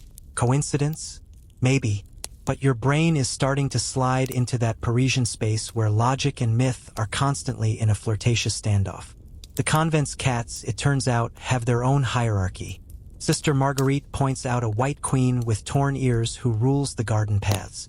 She once chased off a fox, she says, sipping her tea like it's no big deal. Another cat, a squat orange creature named Bernard, is apparently known for escorting postulants who wake before dawn. He walks them to the gate, then disappears. We think he's shy. You help feed the cats that evening, placing bits of salted pork in tiny hand-carved bowls. It's part ritual, part logistics. There's even a designated feeding song, a soft, humming chant that supposedly keeps the cats from fighting over scraps. It doesn't, but it's charming. By moonrise, the convent quiets, except for the soft crunch of paws over gravel and the occasional marrow echoing off the stone. You perch on a bench and feel the calm settle into your bones. The cats blink slowly at you, then turn away like they've decided you're not a threat, just another passing creature in need of grace. You leave the convent behind with a new respect for its unspoken agreement. Shelter us and we'll keep your gardens clean, your bread safe, your hearts a little less lonely. It's not faith exactly, but it's something close. Your next stop is more chaotic, the boarding schools of the Latin Quarter. There's one in particular where you've heard the cats don't just visit, they teach. Not in any formal sense, of course, but their influence is undeniable. At the College de Cotter Nations, you meet a wiry old groundskeeper named Pierre who insists that one of the cats, a mangy black tom named Rousseau, has sat in on lectures for the past 7 years. He's smarter than half the students, Pierre says, adjusting his cap, and better groomed. Apparently, the cats here live a curious double life. By day, they haunt the shadows of the classrooms, lounging under desks, weaving between ankles, and interrupting Socratic dialogues with sudden sneezes. By night, they take over the courtyards, staging yowling debates that sound suspiciously like late-night philosophy arguments. One professor, a man with permanently ink-stained fingers and a tendency to overquote Cicero, claims cats are the only creatures in Paris with both freedom and dignity. He may be quoting someone else, or making it up. Either way, he's got a cat perched on his shoulder like an academic parrot, and no one dares question his methods. The students naturally form attachments. You see sketches of campus cats in the margins of notebooks, verses scrawled about whiskered muses, even one mock thesis arguing that cats were the original citizens of the Republic. They demand food, offer nothing in return, and overthrow their leaders frequently. The student explains. You can't argue with the logic. Of course, not everyone at the college appreciates the feline infiltration. You witness a tense standoff between the headmistress and a determined gray kitten curled up in a ceremonial robe basket. "He's not moving," she says, exasperated, "and I'm already late for chapel." You don't stick around for the resolution, but you're fairly certain the kitten wins. As you drift home past lamplit streets and shuttered bakeries, you spot one last cat curled atop a street sign, its tail dangling like a question mark. You pause. Maybe it's a coincidence. Or maybe, just maybe, you're starting to see what the rest of Paris already knows. They're not just surviving here. They're adapting, integrating, teaching, governing. Maybe you've been thinking about this all wrong. Maybe Paris didn't fail to control its cats. Maybe it never had a chance. The cobbled streets are damp with the morning's drizzle, and you sidestep a cluster of alley cats grooming under the protective arch of a butcher's awning. Today, you're heading to where the real muscle of cat control efforts begins to show its paw prints, municipal policy. And if that phrase didn't just make your eyelids droop, stay with me. It involves secret debates, scandalously inaccurate headcounts, and one official who may or may not have had a cat named after him, which historians still argue was a form of political mockery. You arrive at the Hôtel de Ville, the beating bureaucratic heart of 18th century Paris. You don't enter the main doors, of course. You're not nobility or an alderman. You slip around the side where clerks smoke foul pipes and toss their crusts to beggars and, you guessed it, cats. Inside, the city's records are kept in ledgers so massive they require 2 people to lift, 1 to read, and at least 3 cats to nap on. You're granted a peek into the archives by a friendly assistant scribe who clearly doesn't get many visitors. He's delighted to show you a log from 1742 with the title On Measures Against Nuisance Creatures, including cats, swine, and certain children. Yes, cats were officially designated as nuisance fauna, right between pigs and unruly youths. You chuckle, then pause. It's not a joke. Paris had a rat problem, sure, but it also had a cat problem about the rat problem. See, too many cats meant too much nighttime noise, damaged property, and mysterious disappearances of small chickens. One report claims a single tomcat named Monsieur Biscuit terrorized an entire neighborhood, chasing a toddler into a wine barrel. The toddler was unharmed. The wine was not. In response, city leaders launched what they called La Petite Regulation, a campaign of subtle cat population control that involved offering incentives for households to spay or release fewer kittens. And by incentives, we mean vague threats of fines and a city-employed cat catcher named Bernard who was less effective than advertised and spent more time napping in alleys than nabbing strays. There's an entire section in the minutes from a 1751 council meeting where the mayor spends 4 paragraphs arguing whether cats are citizens by virtue of residence. One clerk apparently laughed so hard he had to be excused. No verdict was recorded, though the city's allocation for unspecified animal nuisances was increased the next fiscal year. Historians still argue whether these regulations were enforceable at all or just a political performance to calm wealthier residents. After all, cats didn't recognize municipal boundaries. They went where the food was, where the mice were, and where the humans were too tired to shoo them away. So despite policies and public notices, some complete with crude drawings of cats behind bars, the city's feline population kept booming. One fringe theory suggests that several of the city's night patrol officers quietly fed and protected the cats, seeing them as unofficial assistants. It's better than hiring more guards, one anonymous report states. And they don't ask for wages, only scraps. This might explain why some cats were seen wearing colored ribbons, marks of protection, or perhaps crude attempts at tracking them. You hear whispers of a failed tagging campaign in 1763, where officials tried to mark strays with bits of wax on their tails. The idea? Track movement and determine which neighborhoods were over-cat saturated. It lasted 2 days. The cats promptly licked, scratched, or dunked the wax off, then migrated en masse to the bakery district, probably for protest. Of course, nothing could rile the people quite like the rumor of mass cullings. Around the middle of the decade, an unsigned pamphlet circulated claiming the city was planning to eradicate the street cat menace. Caused an uproar. Petitions were drawn up.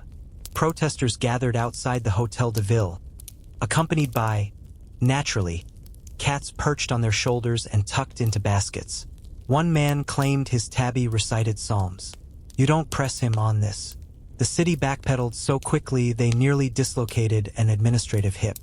The pamphlet, it turned out, had been written by a satirist with a grudge against a council member known for being allergic to cats. But the message had struck a nerve. Parisians by now had adopted cats not just as helpers, but symbols of independence, of neighborhood identity, even of resistance. And trying to get rid of them was like trying to ban bread, or sarcasm, or rain. Still, the city didn't stop trying to balance the equation.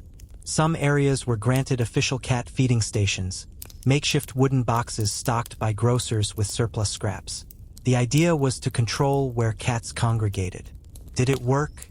Absolutely not. The cats still roamed, but now they did it with smug satisfaction. One cat station in Montmartre even had a plaque, "Pour les chats citoyens," for the citizen cats. The plaque was later stolen.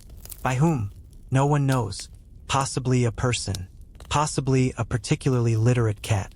You meet a scholar who studied early urban animal policies, and she shows you a hand-drawn map from 1770. It's annotated with cat sightings, scratch incidents, and oddly poetic side notes like 3 orange ghosts beneath the baker's cart. She tells you the map was part of an effort to predict where the next major cat cluster might form. It also includes the first use of the term chataclaw, literally, a cat burst, or sudden surge in feline numbers in one square block. You stand there, staring at the map like it's some lost treasure, and you realize something. This city didn't just tolerate cats. It adapted to them, legislated around them, and, however poorly, tried to fold them into the civic order. You step outside into the afternoon, where a cat is perched on a tax collector's stoop, batting lazily at his inkwell. The man doesn't even react. He simply holds the inkwell still and waits for the cat to tire. Because in Paris, even bureaucracy bows eventually to the paw. You're back on your feet before dawn again, steered this time by a tip from a baker who swears there's a secret cat alley behind the theater district where artists feed strays for inspiration. You're skeptical, of course. The only muse most playwrights recognize is chaos. But Paris hasn't let you down yet. You cut through narrow lanes, past shuttered cafes and chipped posters advertising the latest tragicomedy. A half-drunk actor slouches against a doorway, mumbling something about feline ghosts. And you keep walking until you find it. A crooked backstreet barely wide enough for a cart, hemmed in by tall stone buildings that lean like they're whispering. There, in the morning hush, are cats.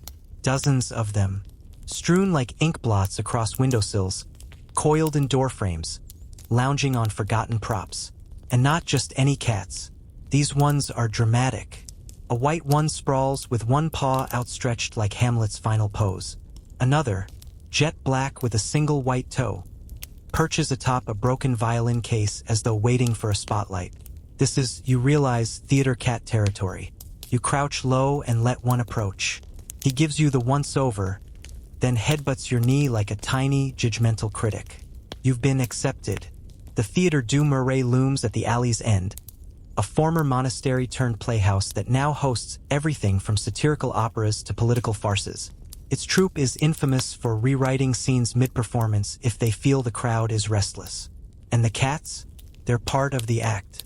Inside, the place smells like dust, grease paint, and old velvet. A prop master named Lizette tells you the cats have been part of the crew for generations. They know the blocking better than some of our actors, she says, ushering you through the wings. During one performance, a kitten fell asleep center stage. We just built the scene around her. You're shown the backstage cat green room, a cluttered storage closet filled with old costumes, shredded upholstery, and an overturned crate labeled, "Not a litter box, please." The cats come and go like they own the place. And maybe they do. One sits atop a fake Roman column and gives you the same look a director gives a stagehand who's just dropped a spotlight. Historians still argue whether cats were deliberately trained at theaters or if they simply infiltrated and charmed their way in. Some sources claim 18th century playwrights, desperate for new angles, began scripting cat cameos into acts. A comedy from 1757, Le Ron Ron et la Revolution, features a cat who disrupts a duel by chasing a feathered hat across the stage. The audience demanded encores. The actor playing the cat? Just a real, bored house cat named Brio.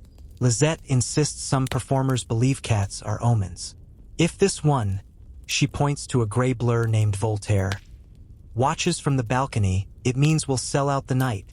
You ask what it means if he hisses during intermission. She shrugs. Criticism. The cats serve another purpose too. Rodent control in a theater stuffed with curtains and crumbs. No one wants mice chewing the marionettes, says the director. An ex-priest who looks like he hasn't slept since the last Louis was crowned. He recalls the story of Camille, a feral queen who once stalked a mouse across the front row mid-performance. Didn't break character, he says with a grin. The actors bowed with her. You sit in the rafters later that night, watching rehearsal. The lights dim. The cast stumbles through Act 3. Below, a tabby patrols the footlights like a feline stage manager. One scene, an emotional monologue about lost love, is punctuated by a long, dramatic meow from the wings. No one laughs. No one flinches. The lead simply says, "Yes, even nature cries with me." And the audience erupts in applause. It's not just charm, it's culture, and these cats are part of it. Outside the theater, you head toward the cafes where the playwrights drink and argue about metaphors. One, named Etienne, tells you that writing with cats nearby improves pacing. They knock over your inkwell if a scene's boring, he insists, staring deep into his absinthe. They know. A flyer on a lamppost catches your eye. Open casting call. Must be able to share stage with cats. It's not a joke. You chuckle and lean against the wall, and just then, something brushes your ankle. Cat, of course. Fluffy, aloof, wearing a tiny velvet ribbon, like she's waiting to be cast.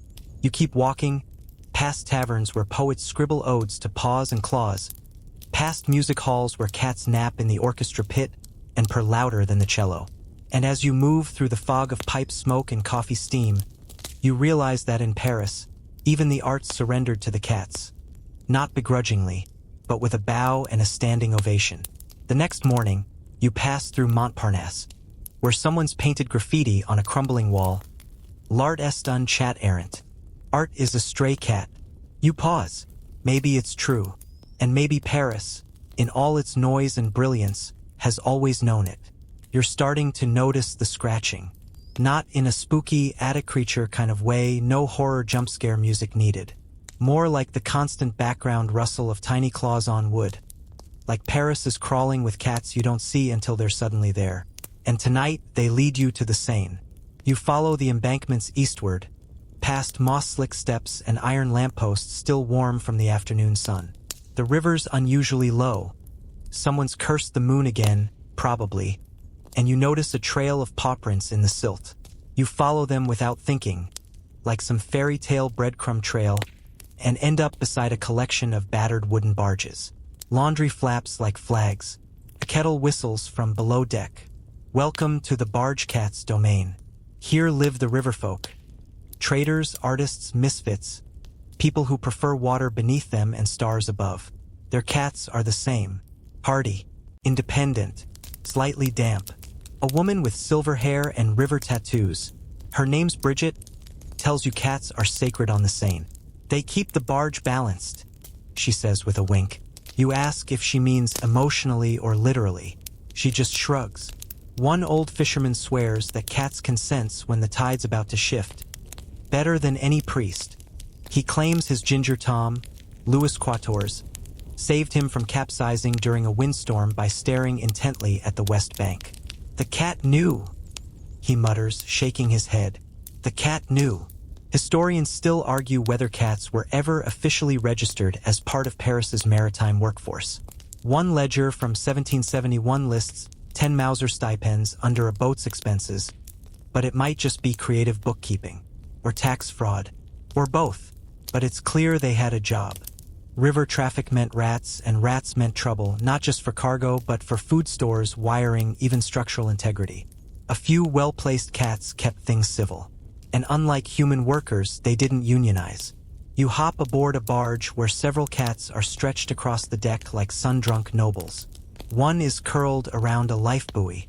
Another is balanced precariously on a rope mooring, swaying slightly but unconcerned.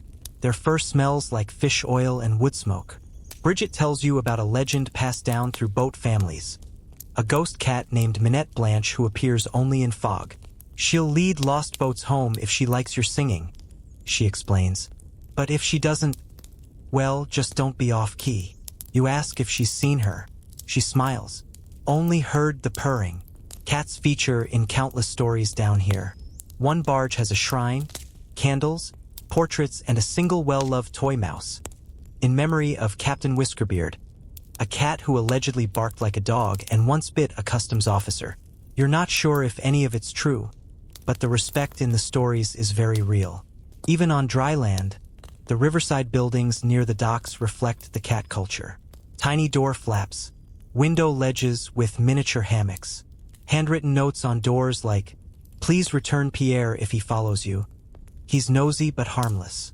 At the Marché aux Fleurs, the flower market that's been blooming on the Isle de la Cite since before Revolution was trendy, you spot a tabby nested in a crate of lavender. The vendor doesn't even blink. "She's my scent tester," he says. "If she sneezes, it's not fresh." You kind of believe him. Later that night, you board a party barge that's been converted into a jazz lounge. You sip something strong and unnamed while a saxophone wails through the fog. On the piano, a calico, calmly grooming her tail mid-performance. No one asks her to leave. One musician whispers that in 1794, a barge cat named Moose escaped a firing squad by jumping onto a passing diplomat's lap. The diplomat was so impressed, he granted the animal sanctuary rights. "He ended up living in a silk pillow fort," she says. "The cat, not the diplomat." You walk back along the water well past midnight, and the city feels soft around the edges. The lamps blur, the river reflects too much sky, and every few steps, a cat darts out of a bush, or peers from behind a mooring post, or watches you from the prow of a gently bobbing home. They don't speak, but if they did, you suspect it would be poetry. One final encounter.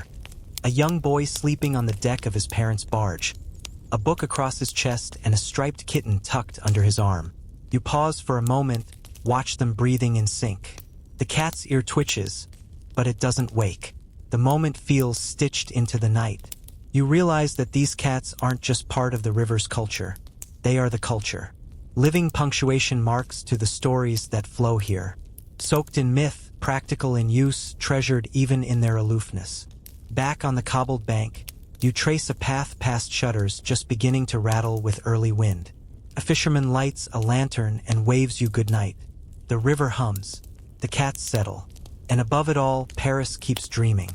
You wake to the sound of bread being sliced. Not in your own kitchen, of course. You're still wandering the muffled, lamplit veins of 18th century Paris. But somewhere near Rue Montorgueil, the crusty, rhythmic crunch of a boulanger's blade becomes your morning alarm. And like clockwork, the cats of the marketplace are already on the prowl. This street, now a famed foodie thoroughfare, was already bustling back then. Early vendors shout over each other, carts trundle past with squeaky wheels, and somewhere a baby wails because someone has dared walk past without offering cheese. It's not even 6 a.m., and among the legs, aprons, and spilled cabbages, you see tails. Cats weave like smoke between stalls. They're bold, they're practiced, and they know exactly where the butcher dumps his offcuts. One vendor even tosses trimmings directly to a tabby that sits like a sentry beside his stand. You catch him muttering, "He brings me luck. No bad meat when Claude is near." It's unclear if this is superstition or just solid rat prevention strategy. Probably both.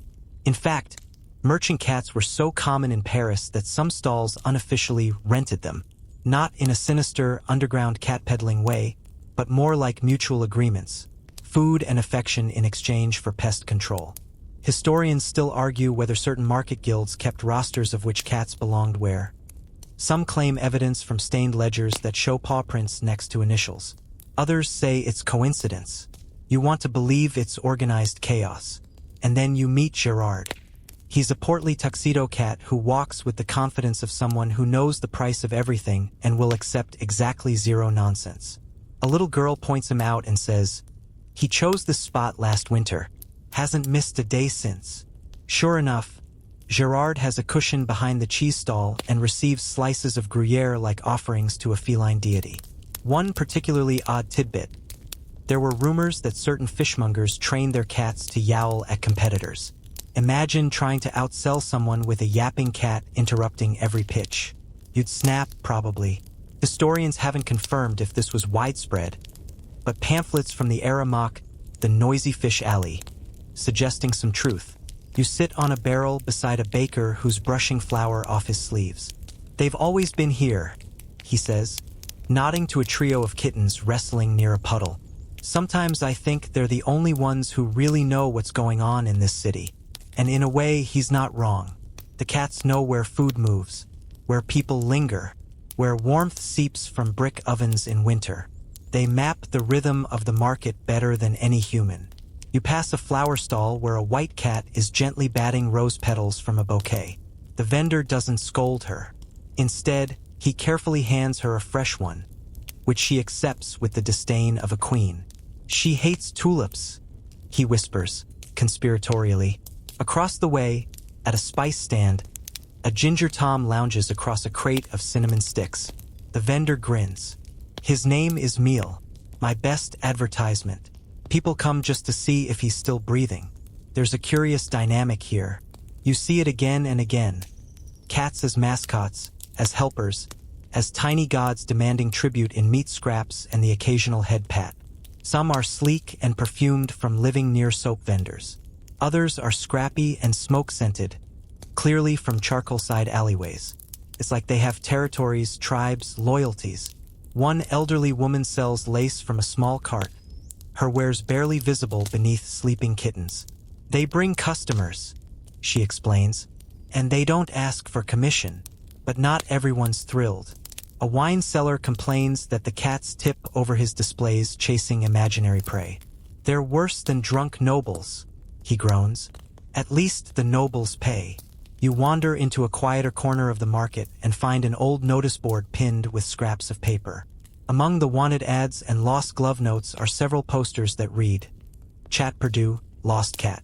Each includes a name, a sketch, and promises of small rewards. Sugar, candles, even a used hat. You recognize one cat lounging on a rooftop nearby. Apparently, he's not lost, just selective. Another, more intriguing post is labeled Avis au voleur, notice to the thief. The author claims someone's been stealing cats from rival stalls. It's signed only GF. No one knows who that is. Urban legend? Real turf war? A prank by mischievous apprentices? No one's quite sure, but it sparks arguments even today among local historians, who debate whether this was early evidence of pet napping or just gossip on parchment. You pause near a cheese stall and feel something nudge your boot. It's Gerard again. He looks up, blinks once, and promptly sits on your foot. Claimed, "You've been chosen." The stall owner chuckles. "If he likes you, you'll be back. He always knows."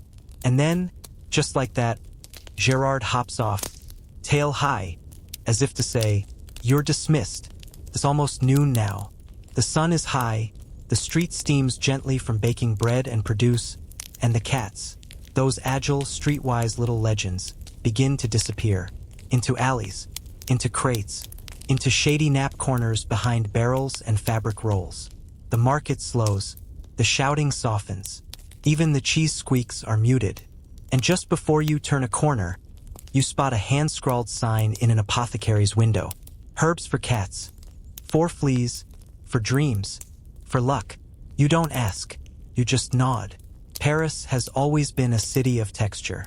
But down here in the bustling heart of its marketplaces, where fur brushes flower and paws chase shadows, you realize something else. This city doesn't just have cats. It needs them. The market exhales. The cats stretch, and you keep walking.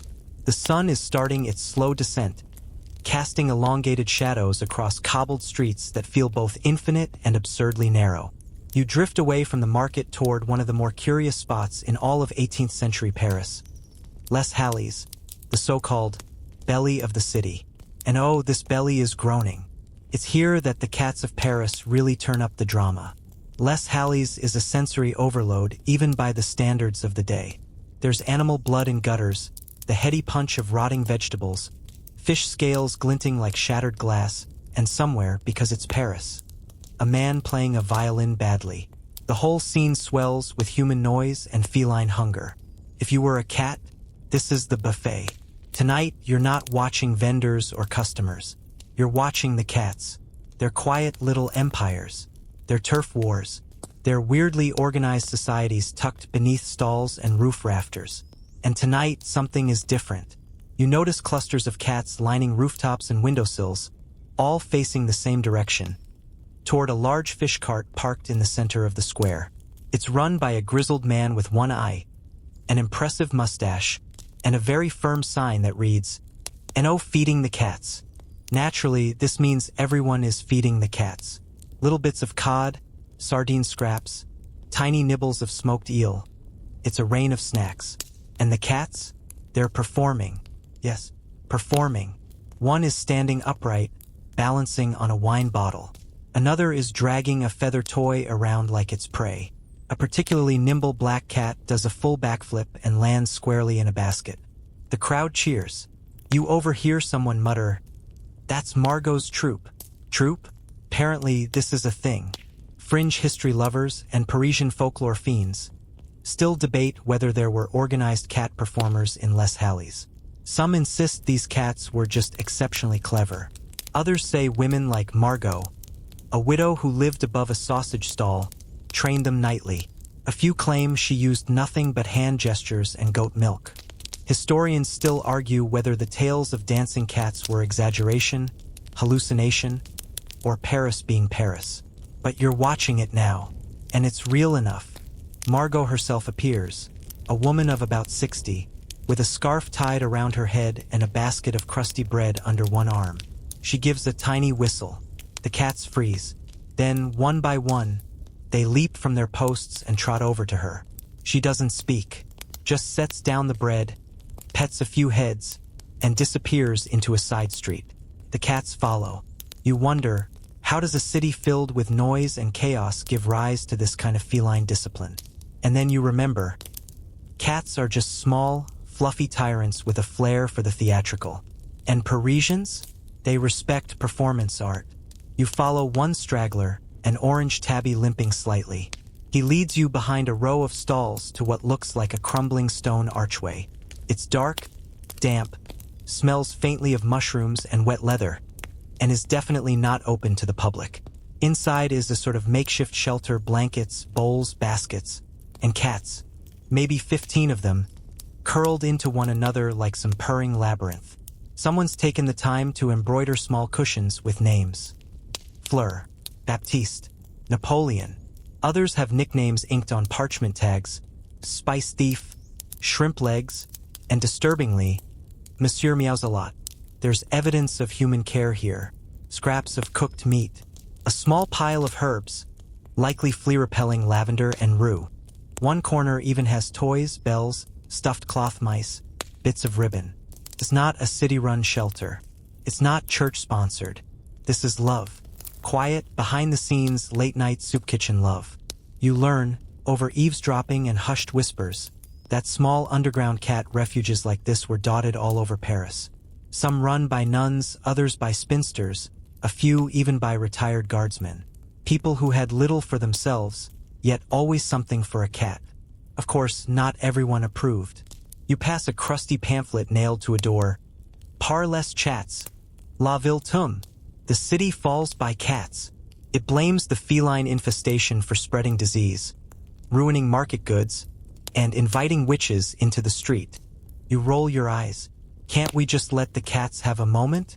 One nobleman's diary from the time describes cats as the shadows of sin, slinking, watching, unrepentant. He then writes an entire paragraph complaining about one stealing his pheasant dinner. Maybe that's the real sin. Still, whispers of witchcraft never truly left Paris. Even in 1780, old women with too many cats were side-eyed in certain arrondissements. Neighbors would gossip. Did you hear Madame Clavette talks to her cats at midnight? As if that isn't just delightful? Historians now wonder how many of these witches were simply lonely, observant women keeping the rat population down one purring companion at a time. Back in Les Halles, the show winds down. The violinist has given up. The fishmonger is packing his last smoked haddock. And a little boy tugs at your sleeve to offer a warning. Don't let the cats follow you too far. They remember things. You nod solemnly. Paris cats have long memories and a great sense of drama. As you leave the belly of the city, your boots sticky with fish juice and something unidentifiable, you glance back. On the rooftop, silhouetted against a violet sky, sits Margot. one hand raised, as if blessing the street, or casting a spell, or maybe just checking for rain. And beside her, of course, a dozen sleek little beasts, tails curled around paws, blinking down at the world like they own it. Which, of course, they do. You follow the cobblestones deeper into the third arrondissement, where alleys turn crooked and shadows fall in curious, angular ways. Like the city is folding in on itself, like it's trying to hide something. And maybe it is, because here, behind shuttered windows and soot-darkened doors, the cats become symbols. Not just strays or pets anymore, but messengers, warnings, omens, particularly in the minds of the Parisian upper crust, who, let's be honest, have a flair for overreaction. Tonight, you've found your way to the home of the de Montfaucon family. Big house, heavy drapes, smells faintly of boiled cabbage and candle wax.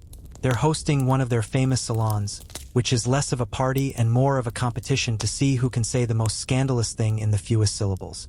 Inside, powdered wigs nod in time to Bach, and ladies fan themselves like they're trying to launch liftoff. The discussion tonight? Not politics, not philosophy. No, cats. Specifically, the rise of cats in the city and whether it's a sign of moral decay.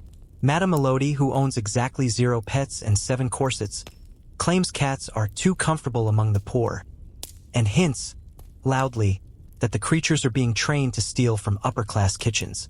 Across the room, a quiet, scholarly-looking man with ink-stained cuffs mutters something about familiars and the persistence of pagan symbols in Enlightenment-era Europe. This is where things get strange. You watch as a serving girl scuttles past the parlor, a covered tray in hand. Something small and dark darts under her skirt. There's a muffled yelp. A guest faints. A cat.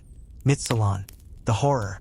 Now, no one can prove it, but later that week, de Montfaucon's prized canary disappears, replaced, in its tiny golden cage, by a dead mouse and a single orange tabby hair. And suddenly, among the wealthy, cats aren't just pests or props. They're threats. Tiny, furry revolutionaries infiltrating polite society. There's panic, overwrought poetry, and yes, a few very performative exorcisms. A priest is even summoned to cleanse the de Montfaucon stairwell, just in case the cat was possessed. Historians still argue whether this particular episode sparked what came next, but not long after, a bizarre trend slinks into elite Paris. The cat ban. Several aristocratic households issue edicts. No cats allowed. Not in kitchens, not in courtyards, not even in paintings. One particularly dramatic gentleman has a tapestry removed because it features a feline too close to a chalice. Scandalous. But cats, naturally, don't care. They still nap on garden walls, sneak into wine cellars, and occasionally mule from rooftops in such eerie synchrony that maids cross themselves and footmen check the locks. And let's talk about rooftops. You make your way up a winding servant's staircase, dusty and narrow. At the top is a modest attic window no bigger than a bread box. You squeeze through, barely, and find yourself atop one of Paris's slate roofs. The view is stunning, if a little lopsided. Chimneys stand like silent sentinels. Smoke curls into a twilight sky, and there, stretched along the warm tiles like a living garland, cats.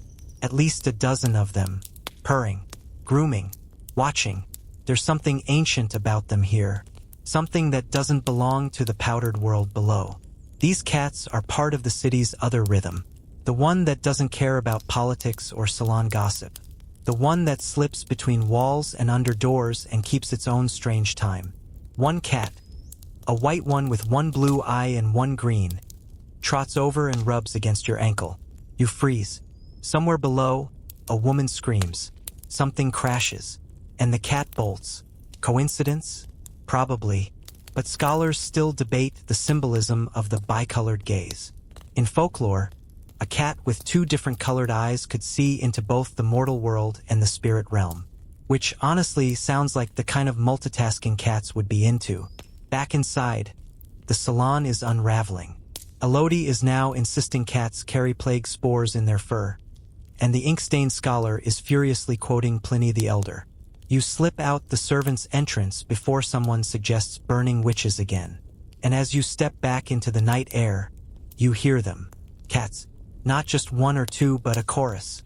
Somewhere between a song and a warning. Or maybe a laugh. Because here's the thing the salons never understood. Cats don't need your permission. They don't care about your wealth, your titles, your obsessively waxed mustaches. They're already inside, already watching. And no matter how many decrees you print, how many tapestries you burn, they'll always be part of the city's shadow. So you walk on, past shuttered windows and flickering lamps, through the perfumed world of powdered wigs and panic, into a quieter part of the city, where the cats aren't rebels or omens or symbols. They're just cats. But if they choose to spy on your secrets, that's entirely your problem. The cats of Paris may not read pamphlets or sip brandy in the salons, but they understand the city in ways most humans never will. You cross over to the left bank now, where the Seine laps lazily against worn stone steps and the cats grow fewer, but cleverer. This is student territory, Sorbonne adjacent, and the felines here have a scholarly air. They linger in courtyards filled with chalk dust and half-erased theorems, tails twitching in time with lectures drifting out of open windows. Tonight, the lamplight pools in honeyed circles along Rue Saint-Jacques, and you follow the flick of a ginger cat's tail through an archway into an old printing house. Inside, the scent of ink and aged parchment floats in the air like a forgotten spell. You're not alone.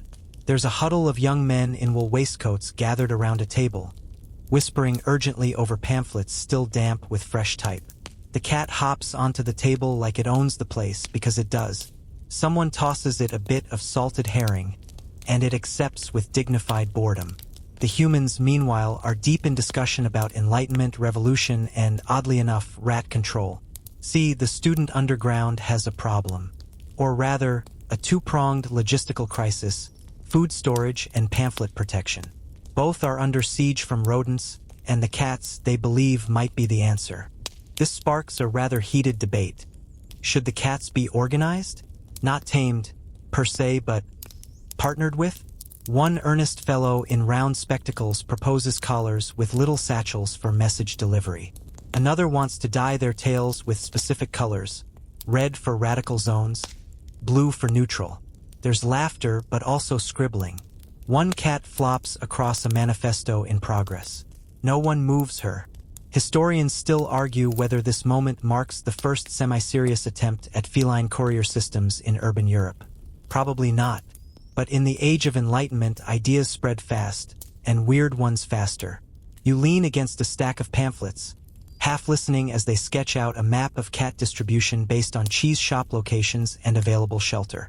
It's equal parts strategy and sheer romantic optimism. One suggests recruiting friendly widows with warm attics to serve as cat stations. Another plans to leave coded messages under saucers of milk. A third proposes organizing a cat assembly. Pure fantasy? Obviously. But the idea sticks. Outside, the night deepens, and more students drift in. A girl with ink-smudged fingers brings a stray calico wrapped in a shawl, claiming she found it eavesdropping outside a bakery. It's probably nonsense, but it fits the mood. The cat blinks slowly, unimpressed by the honor of being a revolutionary mascot. You step back outside. The moon's high now, and the scent of bread lingers from somewhere nearby. A black and white tom slinks along the gutter and disappears through a missing brick in a garden wall. You follow, of course.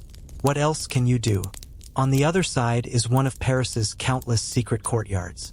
Overgrown ivy, cracked cobbles, and a broken statue of Minerva that seems to be crying.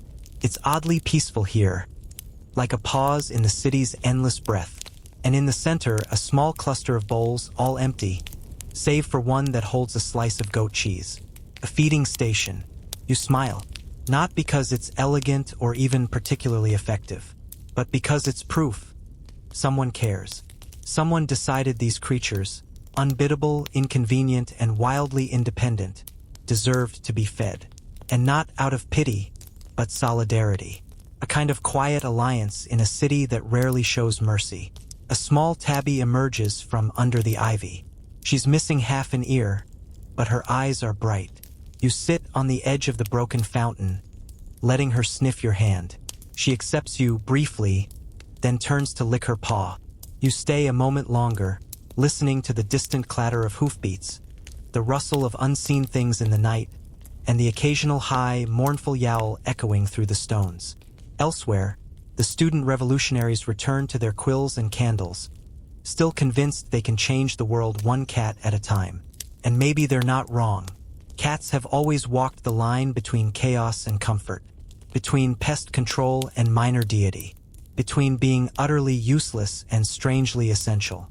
And here, in the alleyways of 18th century Paris, they are slowly, silently weaving themselves into the revolution, not as fighters, but as witnesses, as smug, purring footnotes in a city teetering on the edge. You rise and make your way back to the main road. A baker is throwing flour onto his threshold, muttering about cursed cats that steal yeast. A priest glances skyward, clutching his collar a bit tighter, and from a nearby window, a child tosses down breadcrumbs, not for pigeons, but for the ginger mouser who sleeps on their sill. The cats are everywhere, and no matter what schemes or fears humans invent, the cats endure, like shadows, like myths, like the city's heartbeat with fur and claws. You follow the curling tail of dawn as it slips around the corners of Montmartre, a hill that smells of wet stone, sweet wine, and cheap paint. The wind brushes against your cheeks, and for a moment, all of Paris feels like a half-finished canvas. Except, of course, for the cats. They're already complete, effortlessly composed, always landing on their feet no matter what social class they fall from. Montmartre is where things get strange, more strange than usual. And in 18th century Paris, that's saying something. Up here, where artists scrape by painting nudes for half a baguette and absinthe is still more medicine than muse. Cats serve as both studio companions and unofficial muses. You duck under a linen sheet flapping from a window and land in a dusty loft. There's an easel, a slanted skylight, and at least 3 cats sunbathing in perfect, near-photographic poses. One of them wears a ribbon. Another, oddly, has a small patch shaved on its side with a crude inked in. You wonder if it stands for Montmartre, or maybe Misfit. The painter, half asleep with a brush still clutched in one hand, mumbles something about the Lou Chat Académique. He claims, between yawns and a hiccup, that he's part of a quiet movement to elevate cats into formal artistic study. They're not subjects, he slurs. They're metaphors. This painter isn't alone. Across the quarter, eccentric bohemians have been known to feature cats in places of spiritual reverence. On walls, in shrines, even sitting atop mock altars, soaking up incense, smoke, and judgment. Some believe the cats see things, omens, moods, the afterthoughts of dreams. Historians still argue whether this artistic feline cult in Montmartre had any real roots in older religious practices or whether it was just a cocktail of boredom and bad absinthe. But you can't deny the ambience. Cats do make incredible high priests when lit by candlelight and surrounded by echoing existential dread. As you tiptoe down winding staircases, each one groaning like a hungover poet, you spot another curious feature. Flyers pinned to beams with bent nails.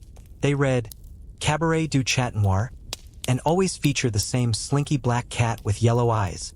Yes, this is decades before the famous cabaret becomes an actual institution. But the seeds are being planted. And guess who's planting them? A troupe of itinerant actors, mostly flops from the Comédie Française, has taken to calling themselves Les Disciples du Chat. They put on absurdist plays in cellars lit only by lanterns and reflected in shards of broken mirror. The themes? Decay, vanity, injustice, and cats. Always cats. Tonight's performance, if you can call it that, is a retelling of Aristophanes' The Frogs, but with all the characters replaced by felines. The actors meow for 3 straight minutes during the chorus scene. No one claps. No one leaves. A cat, seated in the audience, yawns dramatically. You lean against a barrel and try not to laugh. Not because it isn't funny. It is. But because the entire scene feels like one long fever dream with claws. And somewhere between the surrealism and satire, a whisper of truth curls like cigarette smoke in the air. Paris doesn't just tolerate its cats. Performs with them, through them, sometimes for them. Outside, The sky is the color of ash, and the day starts with the scent of baguettes baking and drains being swept. An old woman you've passed twice now pushes a cart full of crusts. She mumbles names to each cat that trails her. Maurice, Nicolette, Thunder, Popeye. She talks to them like they're pensioners, which, in a way, they are. This makeshift procession winds past a statue of Saint Denis, who, according to local lore, once protected cats from being condemned as witches' familiars. That may be completely fabricated, or an embellishment grown from some half-lost rural tale, but people here believe it. They light candles at the base of the statue and leave fish bones tied with bits of blue ribbon. Some evenings, cats curl around the saint's stone feet like ivy. Other times, they sit facing outward, guarding the square like tiny, furry sentinels. You head west now, down toward the saint again, passing through a narrow alley painted with leftover mural experiments. One door, bright turquoise, has a chalkboard nailed to it. On it, a rotating list of neighborhood cats is scribbled daily, with notes. Gaston, limping, but in good spirits. Eglantine, found napping in violin case. Smokey, still hates everyone. You chuckle, and as you round the corner, something peculiar happens. A cat walks up to you, stares into your soul for precisely 4 seconds, then turns sharply and walks away. Naturally, you follow. Because in this city, it's not uncommon for cats to lead. They know shortcuts people have forgotten, doors that open with the right meow, and whose windowsills give the best morning sun. The cat takes you to a chapel. A small one, its bell cracked and ivy-choked. No one's there, save for more cats lounging on the pews. In the pulpit, an orange tabby is asleep, mouth slightly open, as if mid-sermon. You sit in the last pew. Just for a minute, you listen to the sound of purring reverberate in the vaulted ceiling. It's not music exactly, but it's close. There's something quietly magnificent about how this city, chaotic, crumbling, glorious, makes space for things it doesn't fully understand. It might not love cats the way we think of love, but it accepts them, absorbs them, makes them part of its performance. And in Montmartre, perhaps more than anywhere else, the line between art and absurdity gets beautifully, wonderfully blurred. You stretch your legs, thank the tabby for the sermon, and head back out into the now silver morning. A cat trails behind you for a while, then vanishes. Of course, you drift down from Montmartre, weaving through alleyways still slick with dew and silent except for the soft pads of cat feet echoing behind you. The closer you get to the markets, Les Halles, the so-called stomach of Paris, the more vibrant the city becomes. The smell hits first. Fish, onions, damp straw, and cats. Always cats. Here, the feline presence isn't poetic or theatrical like up on the hill. It's pragmatic, brutal even. These are working cats, alley cats, survivors of both revolution and rat plague. And frankly, they don't care if you're here or not. They're too busy dodging crates and eavesdropping on fishmongers who curse like poets. You watch one dart under a stall stacked with eels, and the seller doesn't even flinch. In fact, he tosses a scrap of something vaguely fleshy under the table like a tip. The cat accepts it with a twitch of the tail and a disdainful glance that says, "Try harder." The market cats are a different breed, sometimes literally. Many are lean, battle-scarred, and missing an ear or an eye. But don't mistake that for weakness. These cats run Les Halles just as much as the merchants do. One fishwife named Yvette even jokes that her best employee is a tabby named Marat. Shows up earlier, complains less, and eats fewer sardines than my nephew. You make your way through the tightly packed stalls, trailing the scent of pepper and roasting meat. A gang of kittens teeters out from behind a vegetable cart like a tiny militia. One of them hisses at a cabbage. Another tries to climb into a potato sack and promptly falls asleep. A boy nearby tells you, with wide-eyed authority, that these kittens are the reincarnated souls of guillotined nobles, come back to haunt their former chef's leftover scraps. He says it completely deadpan. You don't know whether to laugh or cross yourself. Historians still argue whether cats in Les Halles were ever officially employed for pest control. Some suggest records were kept, others claim it was just a social contract. unspoken but honored. You feed the cats, they kill the rats. Simple, efficient, very un-French in its lack of drama. But of course, this is Paris, and even the cats of Les Halles eventually earned a reputation larger than their real paws could fill. By the mid-18th century, broadsheets were printing little anecdotes about Jean Legree, a mythical gray cat said to preside over the fish market like a judge in a powdered wig. If a merchant tried to cheat customers, Jean would meow precisely 3 times and sit on their rotten haddock until someone noticed. There's no evidence Jean existed, but ask around and someone will swear they saw him, usually after wine, or absinthe, or heartbreak.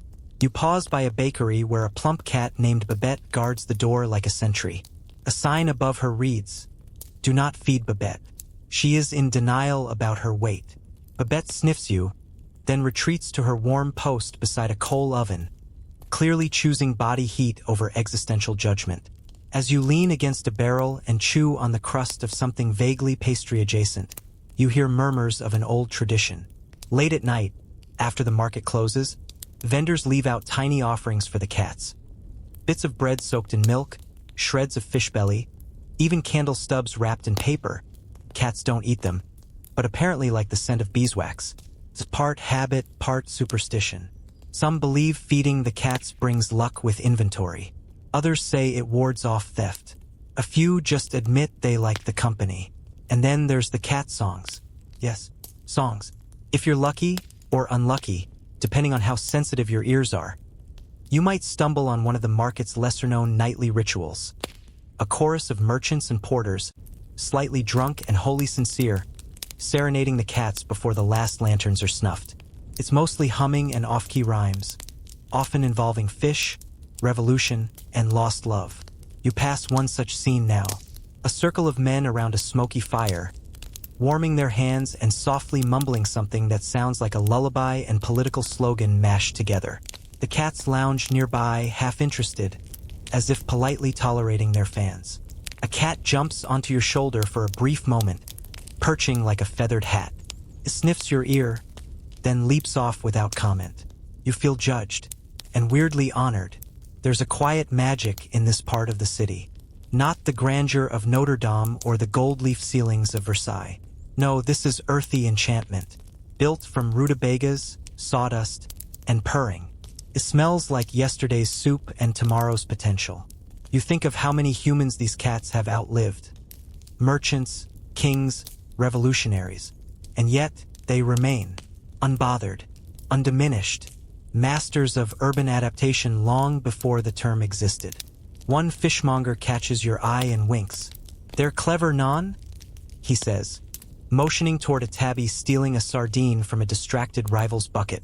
"More clever than half the people I know." He's not wrong. The wind shifts, carrying the heavy scent of cheese and ambition. A bell tolls in the distance. Another day begins its slow fade. You take one last look around. The glitter of scales on a fish cart, the gentle chaos of cats weaving between legs, the warmth of human voices blending with feline quiet, and you realize something oddly comforting. Paris will never be cat-free.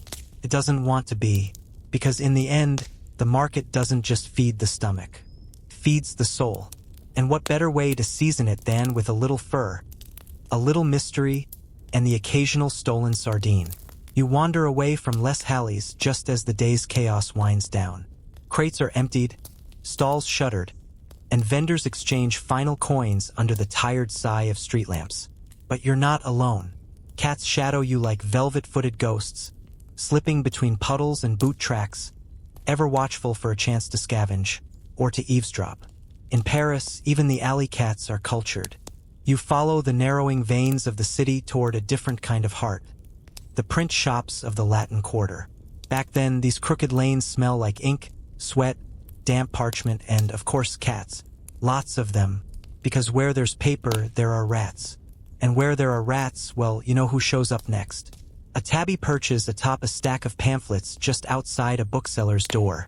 She looks like she knows more about Enlightenment philosophy than most of the students scribbling poetry inside.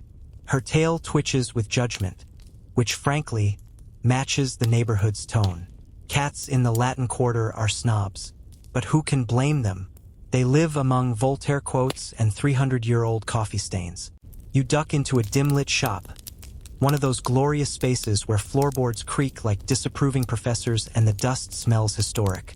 A portly printer with inky fingers nods at you, then at the cat sleeping in a nest of proofs.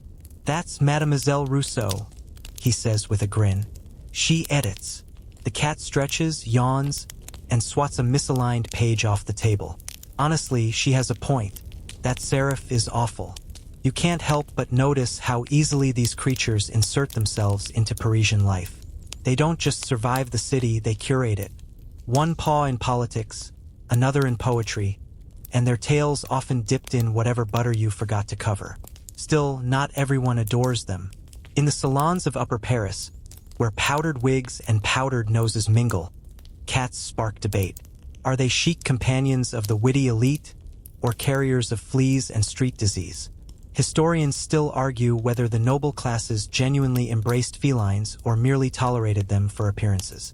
Letters from noble women often speak of mon petit mistigri, in tones that could mean affection or exasperation. A nobleman named Henri d'Orleans once reportedly trained his cat to ring a bell for milk, then claimed it was proof cats could be civilized. His neighbors were less convinced after the cat rang it 57 times in an hour. The servant quit. The cat stayed. But back in the Latin Quarter, practicality reigns. Printers and publishers quietly compete for the best ratters, with some even writing into employment contracts that cats be kept on the premises. One shop, legend has it, advertised an apprenticeship in typesetting and feline handling. That shop burned down mysteriously, possibly unrelated, possibly not. As you wander past another bookshop, you hear a crash, followed by the unmistakable yowl of territorial dispute. Two cats bolt from an open window, fur puffed like powdered wigs, landing with synchronized grace before vanishing into the alley shadows. A student leans out and shrugs. "They're arguing about Voltaire again," he says deadpan. One of the more curious trends among Latin Quarter cats is their odd attraction to candles. Some claim cats here routinely knock over tapers, as if rebelling against all things Enlightenment. Others suggest they're just chilly and like the warmth. A fringe theory insists they're trying to read, and are simply annoyed by poor lighting. You curl into a wooden bench outside a cafe, the kind with wobbly tables and endless refills of thick coffee. A cat jumps up and curls beside your elbow like it was always meant to. No collar, no name, just presence. A young woman with ink-stained hands, student you guess, leans over and drops a sugar cube onto your saucer. "He likes his coffee sweet," she says, nodding at the cat. You blink. She's gone. You sip the coffee. It is indeed sweeter than before. The cat blinks at you with something like approval. You've been accepted. Congratulations. It only took 6 sections and 1 act of accidental cream donation. A group of students at the next table begin debating Rousseau's views on civilization versus instinct. One gestures dramatically with a baguette. Another uses a loaf to impersonate Voltaire. It's all very French. One of the cats hops onto their table and begins licking the butter knife, contributing in its own way to the intellectual ferment. You begin to suspect these cats aren't just part of the scene, they're part of the performance. Living metaphors for independence, resilience, and just enough mischief to keep humans humble. One scholar, drunk on either philosophy or wine, you're not sure, proposes that Parisian cats are reincarnated thinkers. "That one's Diderot," he whispers, pointing to a gray blur in the shadows. He's still trying to finish the encyclopedia. The cat promptly sneezes and stalks off. Your gaze drifts up to the rooftops, where more cats slink between chimneys, silhouetted by moonlight. Their world above mirrors the chaos below, but with more grace and fewer baguettes. The city belongs to them just as much as it belongs to anyone else. And isn't that the real magic? Because here, in this jumble of cobblestones and candlelight, printing presses and pastry crumbs, 18th century cats are more than a solution to rats. They're quiet custodians of civilization, watchers of revolution, and undeniably, the true editors of every great idea that passed beneath their paws, whether it ended up in a pamphlet, a play, or merely a puddle of spilled ink. The next morning stirs slower, wrapped in mist and muffled bells. Paris hasn't quite woken yet, but its cats already prowl the streets with purpose. You slip into their rhythm, careful not to startle the long-haired calico curled in a window ledge beside your shoulder. She blinks once, judgment or curiosity, hard to say, then tucks her chin deeper into her fur, resuming whatever inscrutable dream Parisian cats must have. Your destination today is the River Seine. Not for romance or riverside picnics, but for filth.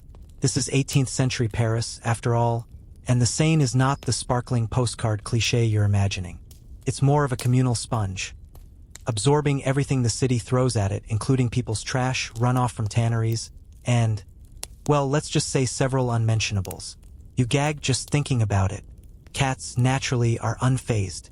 Some even make a life along the riverbanks, slipping between moored boats and sloshing barrels, eyeing the gulls and stray fish guts with opportunistic hunger. Fishermen often tolerate them, if not outright befriend them. Better a cat than a rat in your cod, one grizzled old boatman once grunted, tossing scraps to a cat that looked suspiciously like it wore a monocle. Probably didn't, but you'd believe it if it did. And while many of the city's bourgeois households might frown at these damp-furred dock cats, the reality is that the same cats serve a critical function.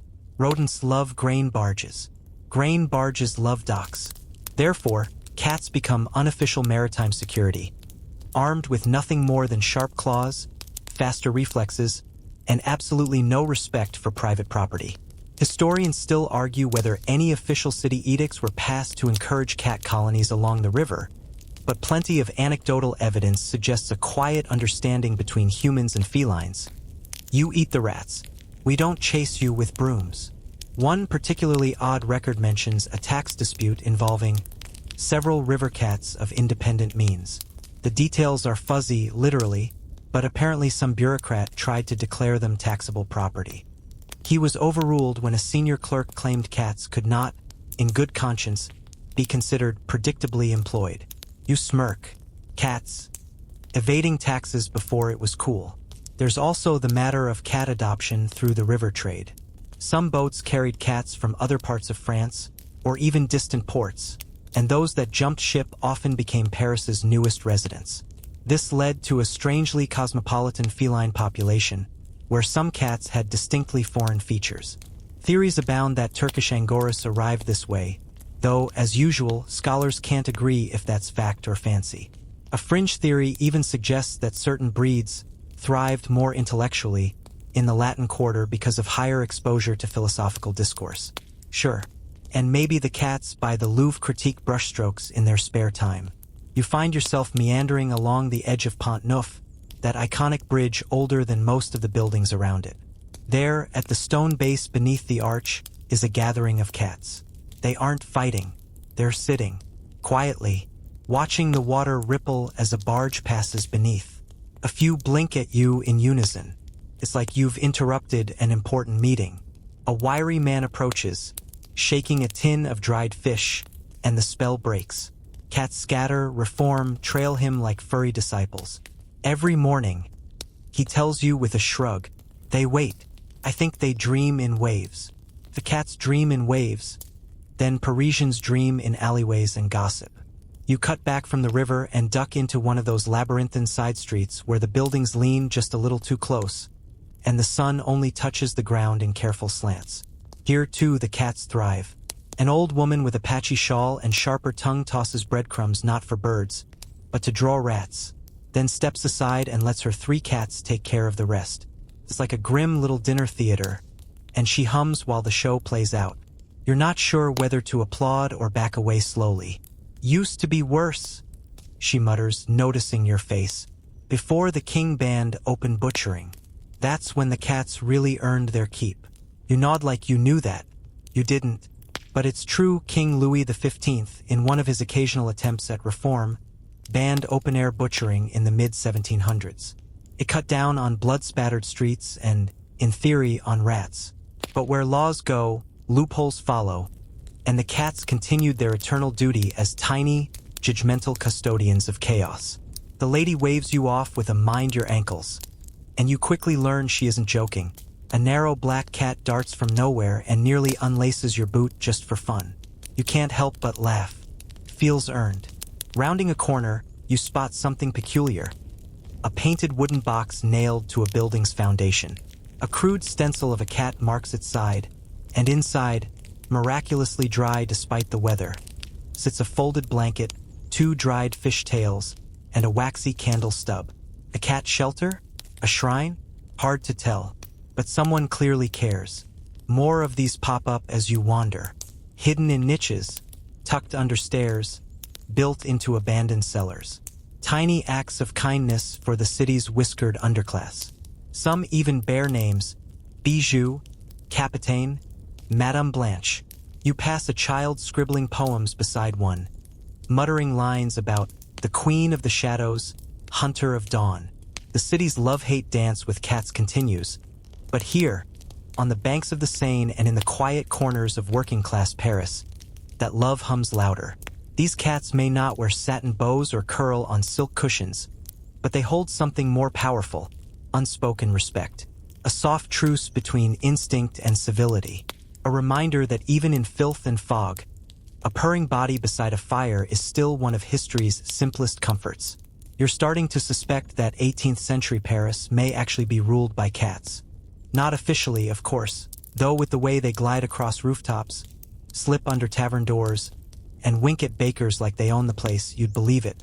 Today, you follow a trail that leads you into the heart of Parisian bureaucracy. The Hôtel de Ville, the city's administrative headquarters. You're here not for a meeting or permit, but to investigate something slightly more clandestine. Whispers that some civil servants had secret feline alliances. The theory? That officials in charge of local sanitation and rodent control kept cats not just as pets, but as unofficial members of staff.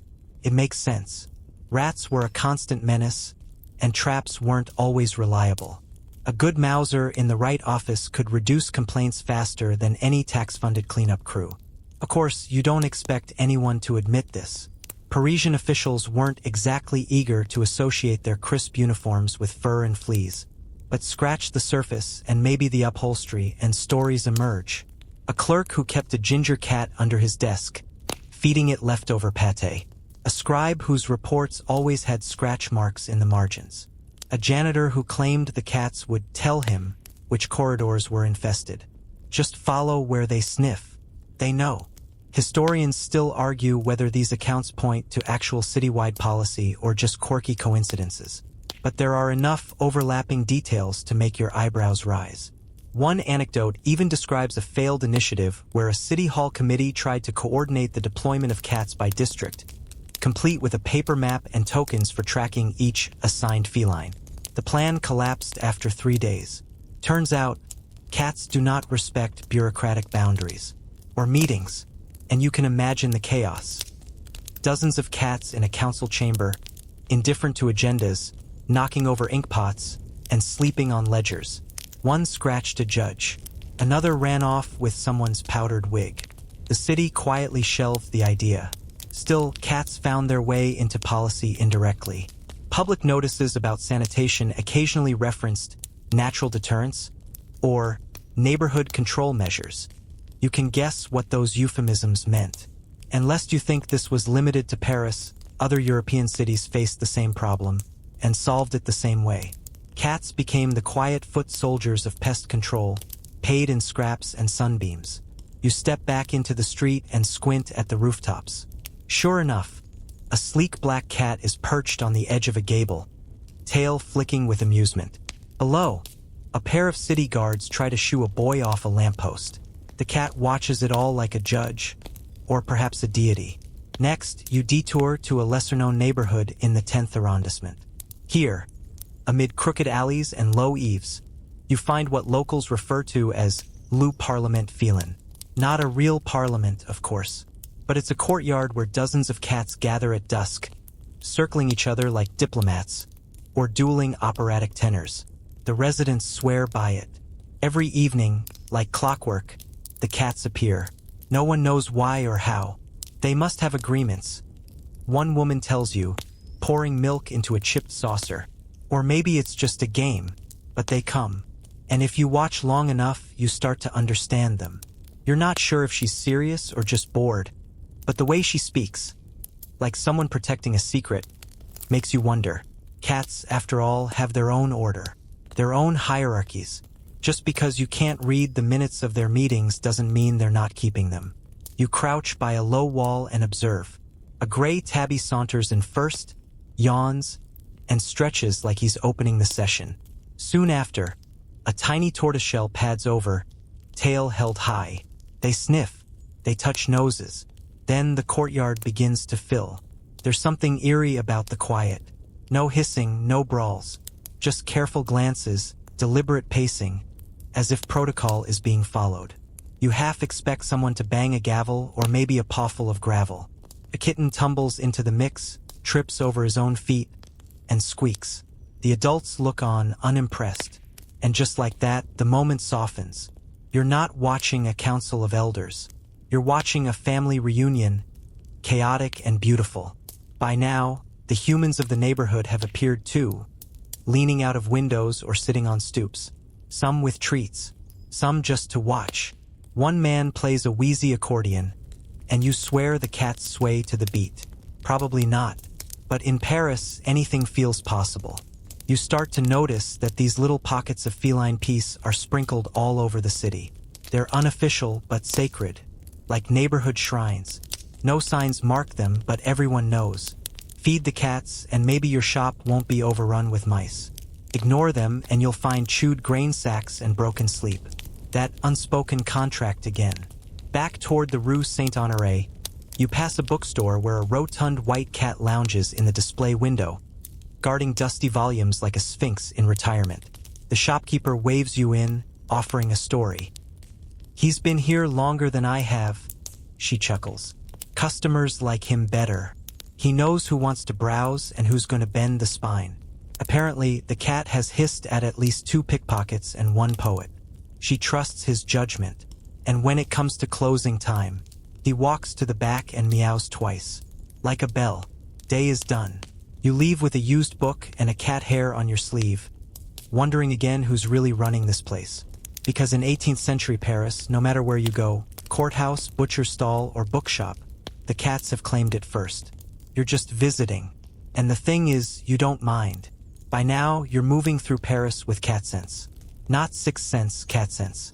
That prickly instinct that tells you when something's watching from a shadowy cornice or when a paw might swipe at your ankle from under a cafe table.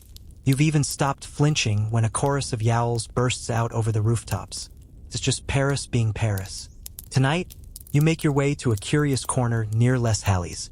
During the 18th century, Les Halles was the city's belly, a writhing marketplace of vegetables, fish, meats, and questionable hygiene. But you're not here for a snack. You're hunting stories.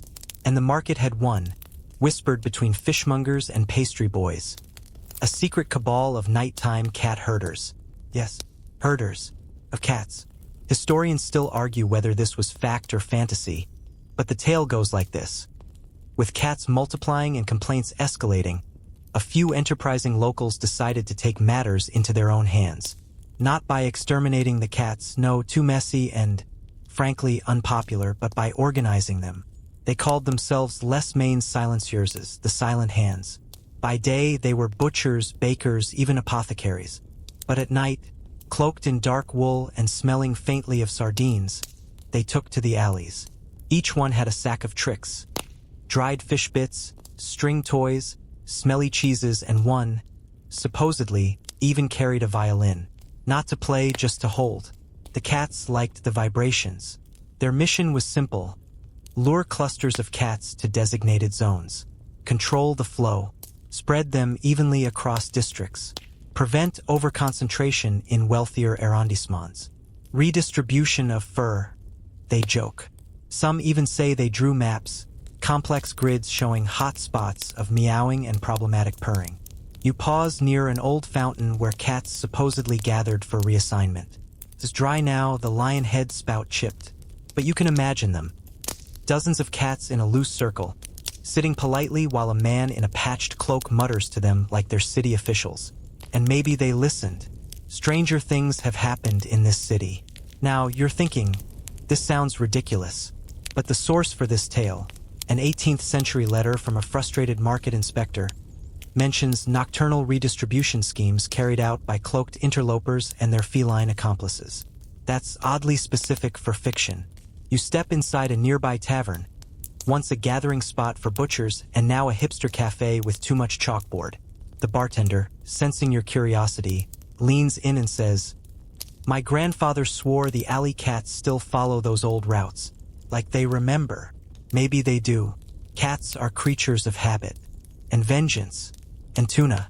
One detail that keeps surfacing in the old stories is how certain neighborhoods developed reputations based on their cats. The Murray, aristocratic and snooty. Cats that wouldn't touch anything less than duck pate. Montmartre, artistic rebels who napped on paint palettes and ignored orders. The Latin Quarter, nerdy, owl-eyed cats that stalked parchment rolls and fell asleep during philosophy lectures. Of course, this anthropomorphizing says more about Parisians than it does about their cats. But it stuck. People believed it. They even started mirroring their neighborhood cats. You could tell where someone lived by how they treated a stray. Did they greet it? Offer a bit of their sandwich? Shoo it with a muttered prayer? And here's where things get truly strange.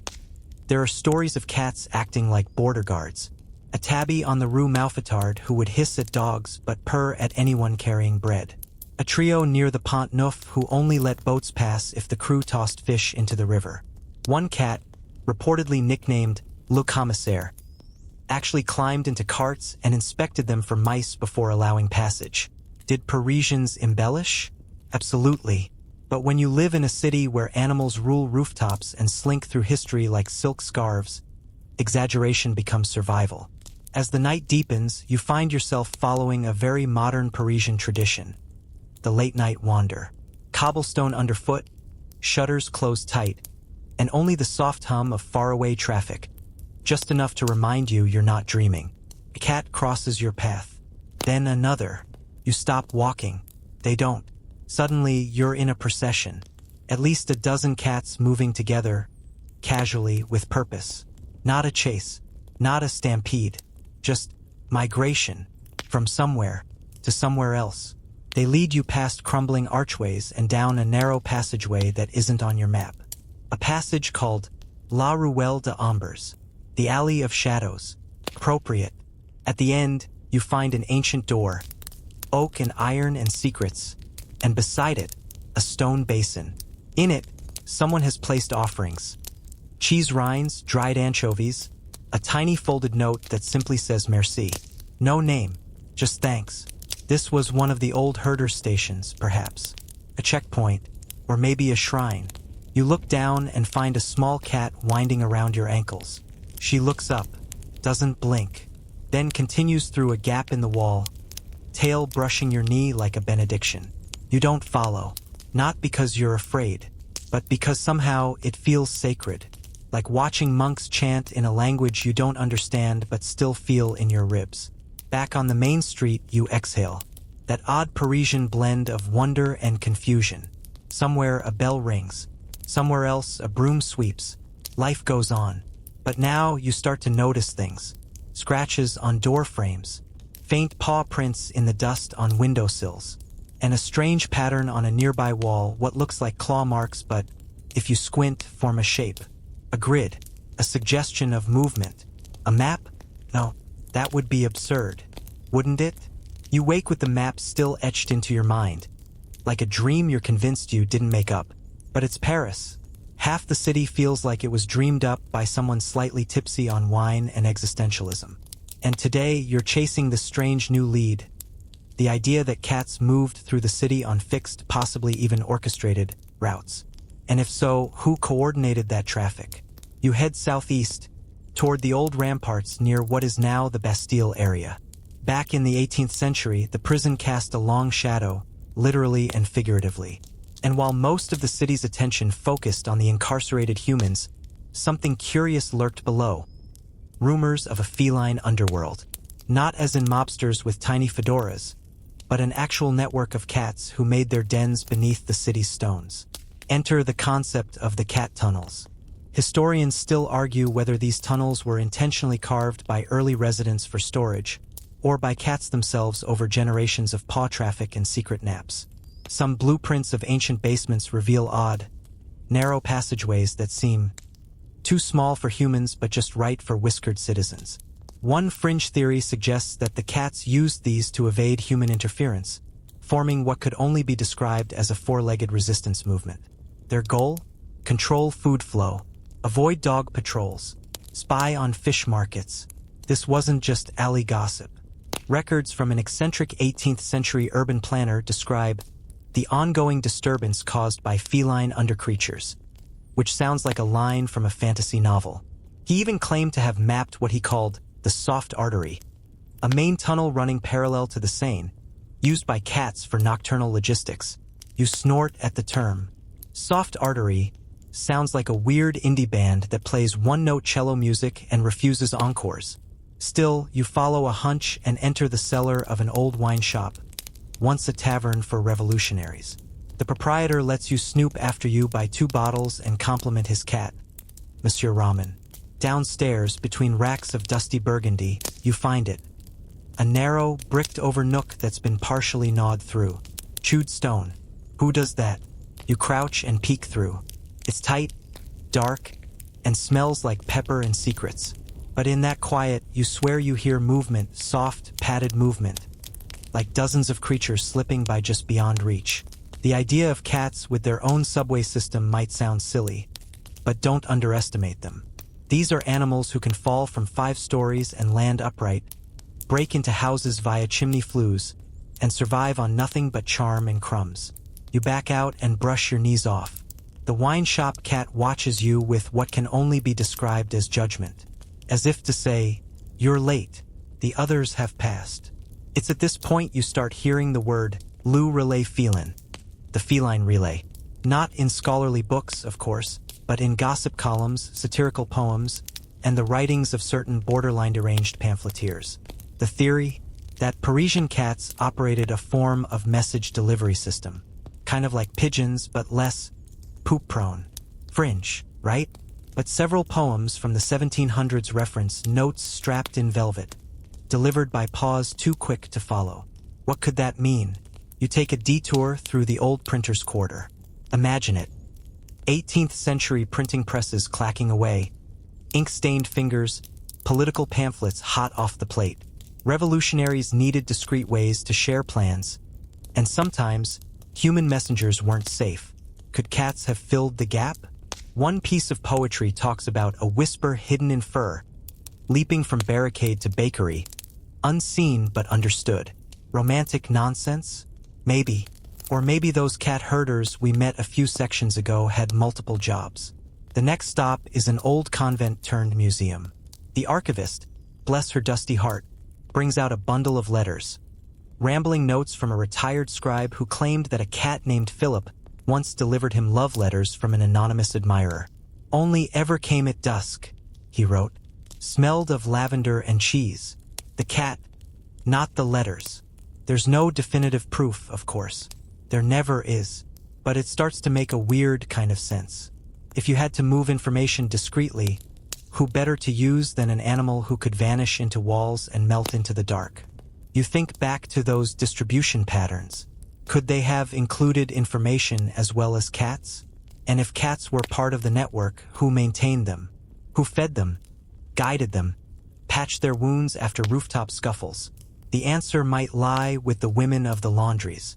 In 18th century Paris, many women worked the communal lavoirs, scrubbing away filth by the riverside. These laundresses saw everything: who visited whom, which uniforms returned bloodied, which noblemen's drawers got smaller each month. And many of them were known to keep cats. Cats liked laundries, warm water, fish scraps, tension. Over time, it's said, the laundresses and the cats formed a bond, a quiet alliance. Some say the women trained them to follow patterns, run from the river to the bakery, stop at the tailor's, loop back home, carried small bundles tied in silk. One washerwoman supposedly bragged that her cat could do 5 errands before lunch. Were they joking? Sure. Were they exaggerating? Definitely. But in a city built on layers of myth, politics, and pate, some of those jokes have claws. You sit near the Seine, the sun setting behind Notre Dame's spire. Across the water, a cat jumps from one moored boat to another, tail flicking like a metronome. A woman leans out her window and whistles. The cat changes course. It's all there. Movement, response, silent choreography. You're beginning to believe in the system, even if you'll never fully see it. Not because it was written down or officially sanctioned, but because it made the chaos of the city just a bit more bearable. The idea that someone was keeping track, even if they had whiskers and bad attitudes. And really, isn't that the most Parisian thing of all? You don't get far before the idea of feline mail carriers won't leave your head. And as with most things in 18th century Paris, the more absurd the rumor, the more likely it has at least a grain of truth. Or cheese. Likely cheese. You're walking through the Faubourg Saint-Antoine district now, a working-class neighborhood that once churned with craftsmen. Furniture makers, cobblers, coopers, and cats. Always cats. Everywhere cats. The area practically vibrated with the sound of sawing wood, cursing apprentices, and the occasional yowl from a tomcat who bit off more than he could chew. Here, you stumble across another piece of the mystery. A letter, preserved under a thin pane of glass in a local curiosity shop. The note is faded, the ink splashed like someone sneezed mid-sentence. But a tag above it reads, "Un lettre arrivée par le coureur du velours." A letter delivered by the Velvet Runner. You squint. The writing, though almost illegible, mentions a bakery on the Rue du Four, a coat left behind, and there it is again, a cat. Not just a passing mention, but described as the only soul who could pass the guards unseen. Now you're thinking logistics, and when you think logistics, you think food. Not just fish bones in alleys, but the massive undertaking of feeding a city bursting at its seams, full of aristocrats, revolutionaries, clergy, merchants, and rats that could arm wrestle. You slip into a market square where, in the 1700s, vendors shouted louder than priests. Meat hung from hooks. Bread loaves towered like pyramids. Cats, of course, prowled beneath the tables, swiping a sausage here or a chicken foot there. But one stall, according to records, actually accounted for feline theft in its pricing. You laugh. The vendor, a Madame Ronson, allegedly raised prices 5 sous on Sundays due to anticipated feline interference. That's a fancy way of saying her regulars had 4 paws. Now imagine this. A cat, trained by repetition, arrives each morning at the same time, slips into the same spot, and is tossed the same fish scrap. Eventually, that cat learns a route, a schedule. Maybe he even figures out which days the fishmonger's daughter wears red and tosses him something extra. Logistics isn't always about charts and timetables, it's about pattern, predictability, and cats, for all their aloofness, are deeply territorial and weirdly punctual when they want to be. Historians still argue whether these food runs became intentional trade-offs. Was it bribery? Mutualism? A silent agreement between cat and vendor? One odd pamphlet from 1783 includes a sketch labeled Le Comptoir de Chats, the cat's counter. It shows a slab of wood, half fish, half claw marks, with a queue of cats waiting in a surprisingly orderly fashion. Okay, maybe the artist was editorializing, but still. Next, you head toward an old bakery, now a cafe. The owner lets you peek in the cellar, where he stores antique baking tools and an entire crate of yellowed papers. Most are mundane, receipts, orders, one complaint about a soggy croissant. But tucked in the pile is a short, rhyming recipe titled Tarte pour les messagers du poil, tart for the furry messengers. It's nonsense, mostly, but there's something poetic about it. A pastry baked weekly, crust laced with sardine oil, left at the edge of the alley with a note tied around a chicken bone. To grandfather, she is safe. More soon. Even fringe historians admit that during times of civil unrest, especially in the lead-up to the revolution, information flow had to get creative. Not everyone could afford a human courier, and pigeons were easily intercepted. But a street cat? No one suspects the grumpy calico who scratches at your door. One revolutionary diarist even wrote, "Today, our message arrived tucked beneath fur, a meow, and then the truth. Of course, it wasn't foolproof. Cats get distracted. They get into fights. They eat the message, or sleep for 14 hours mid-route. But for small notes, whispers of danger or safety or betrayal, the feline system seemed, if not reliable, at least delightfully plausible. By now, you're neck-deep in scrolls, letters, tavern accounts, fishmonger rants, and weird cat poems. And one thread ties them all together. Someone had to be coordinating, or at least maintaining continuity. Cats can't read. Well, most of them. That someone might be the Hatters. Stay with me. Hat shops in 18th century Paris were surprisingly powerful. Not just because everyone needed a good trickhorn, but because the milliners and modistes served clients across social classes. They had access to gossip, trends, and the sort of cross-class chatter few others enjoyed.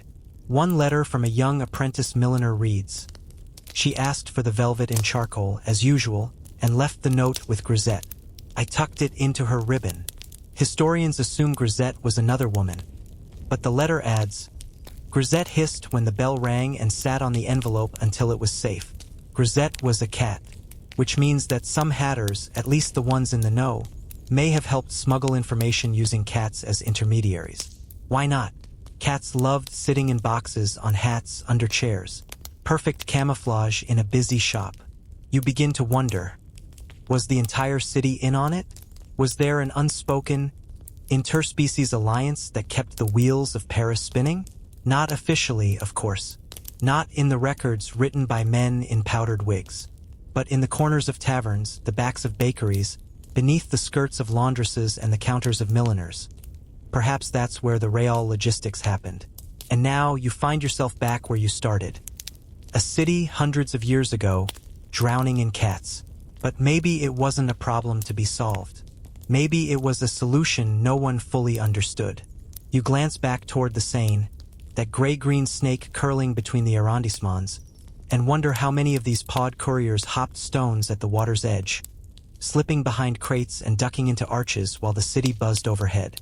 If rats used the sewers, why not cats too? You meander toward the Pont Neuf, where lovers now take selfies, but in 18th century Paris, it hosted a full-blown circus of activity. Vendors, musicians, pickpockets, and, if you can believe it, the occasional cat juggling act. Not kidding. A German tourist's diary from 1772 mentions a man named Bastien who trained cats to leap through hoops, sit atop one another's heads, and, alarmingly, play dead most convincingly. This leads you to wonder, were these tricks just entertainment or practice? Historians still argue whether these street performers were part of underground networks. Some say their cats were embedded with messages, rolled up scraps tucked beneath their little neck ruffs, destined for the watching eye of a revolutionary or a lover across town. The idea seems far-fetched, sure. But then you read about the Cordelier's Cat Circle. Now that's a name. Hidden in a pamphlet preserved in a library vault, the Cordelier's Cat Circle was allegedly a semi-mythical gathering of radical thinkers who met in secret and relied on a rotating band of feline messengers. Descriptions are vague, but one member wrote, "They arrive silent, they leave faster, and always with fewer fleas than one expects. The joke's on you." This was actually the tagline on the Secret Ring's calling card. And yet, in the darker corners of these revolutionary cells, cats were more than pets. They were metaphors, symbols of stealth, independence, even controlled chaos. They slipped between rooms while men plotted liberty, fraternity, and equality.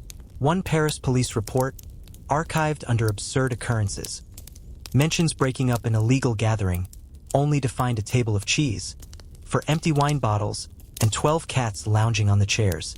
It concludes, no humans were present, and yet the fireplace had recently gone cold. Honestly, you're not sure whether to believe that one, but you love it anyway. Speaking of which, you're starting to get the sense that some Parisians weren't just coexisting with their feline overload, they were thriving with it, especially smugglers. See, Paris was a city of tariffs, taxes, and customs officers who spent more time sniffing out bootleg coffee than listening to actual crime reports. Coffee, by the way, was often more valuable than gold. Naturally, smugglers got creative. Enter the contraband cats, You've probably heard of pigeons smuggling tiny packets across borders. But did you know that in the 1780s, a niche ring of cafe owners reportedly used cats to transport coffee beans through city checkpoints?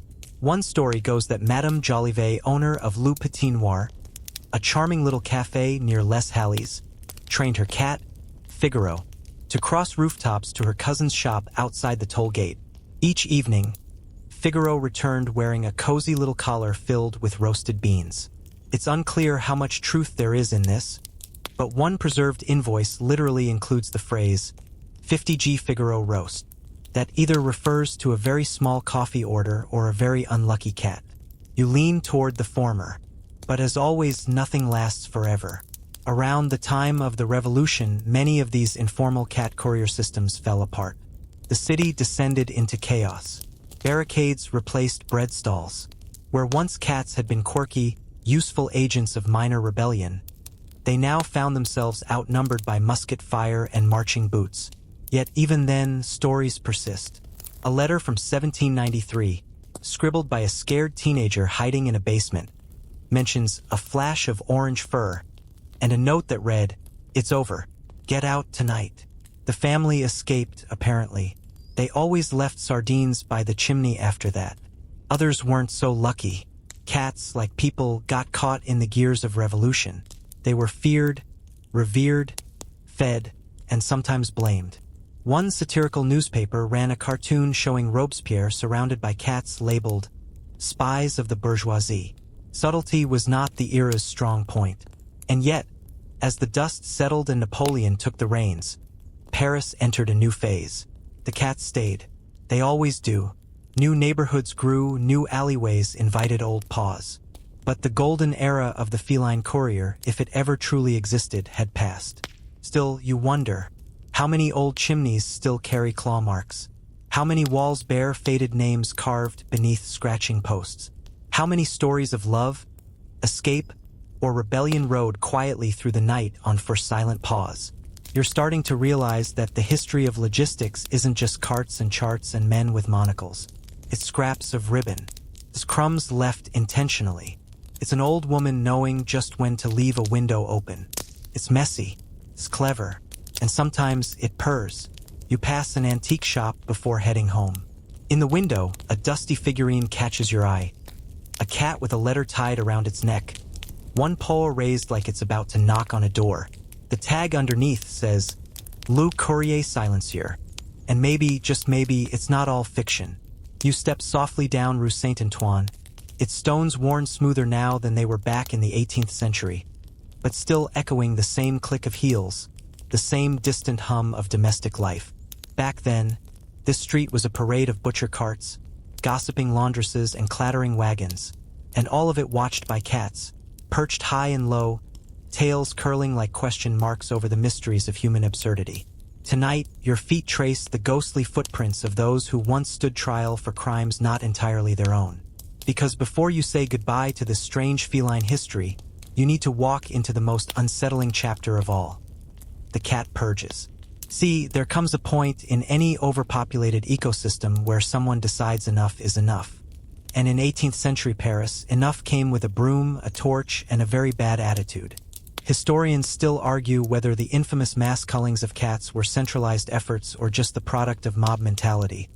But the effect was the same. Cats, once tolerated, even adored, were rounded up, thrown in sacks, and hurled into the Seine or burned in public squares. All under the guise of sanitation. It wasn't just peasants. Some elite families saw the purges as a statement of cleanliness or moral superiority. Others were superstitious, associating cats with witchcraft, misfortune, or devilry. Although, let's be honest, cats kind of lean into the whole "I might curse you while you sleep" aesthetic. One documented festival involved dangling cats from ropes and swinging them into bonfires while children clapped. If you're feeling queasy, that's completely fair. You should. These weren't just pest control initiatives.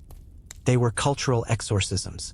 What's worse is that these events were often communal. Laughter, music, firelight, and cats howling beneath it all. It's a chilling reminder of how quickly affection can curdle into cruelty, especially when society feels stressed or uncertain. Of course, not everyone joined in. There were pockets of resistance, especially among older women and tradespeople. Bakers and brewers, who knew cats kept grain stores safe, often tried to hide them.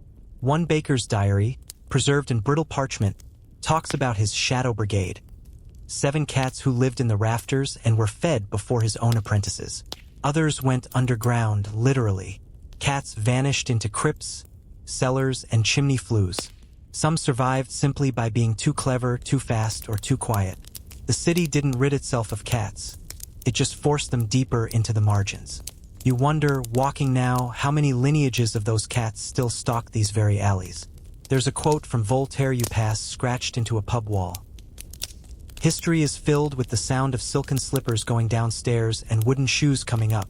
But here in Paris, history also tiptoes on velvet paws, brushing past your ankle just out of sight.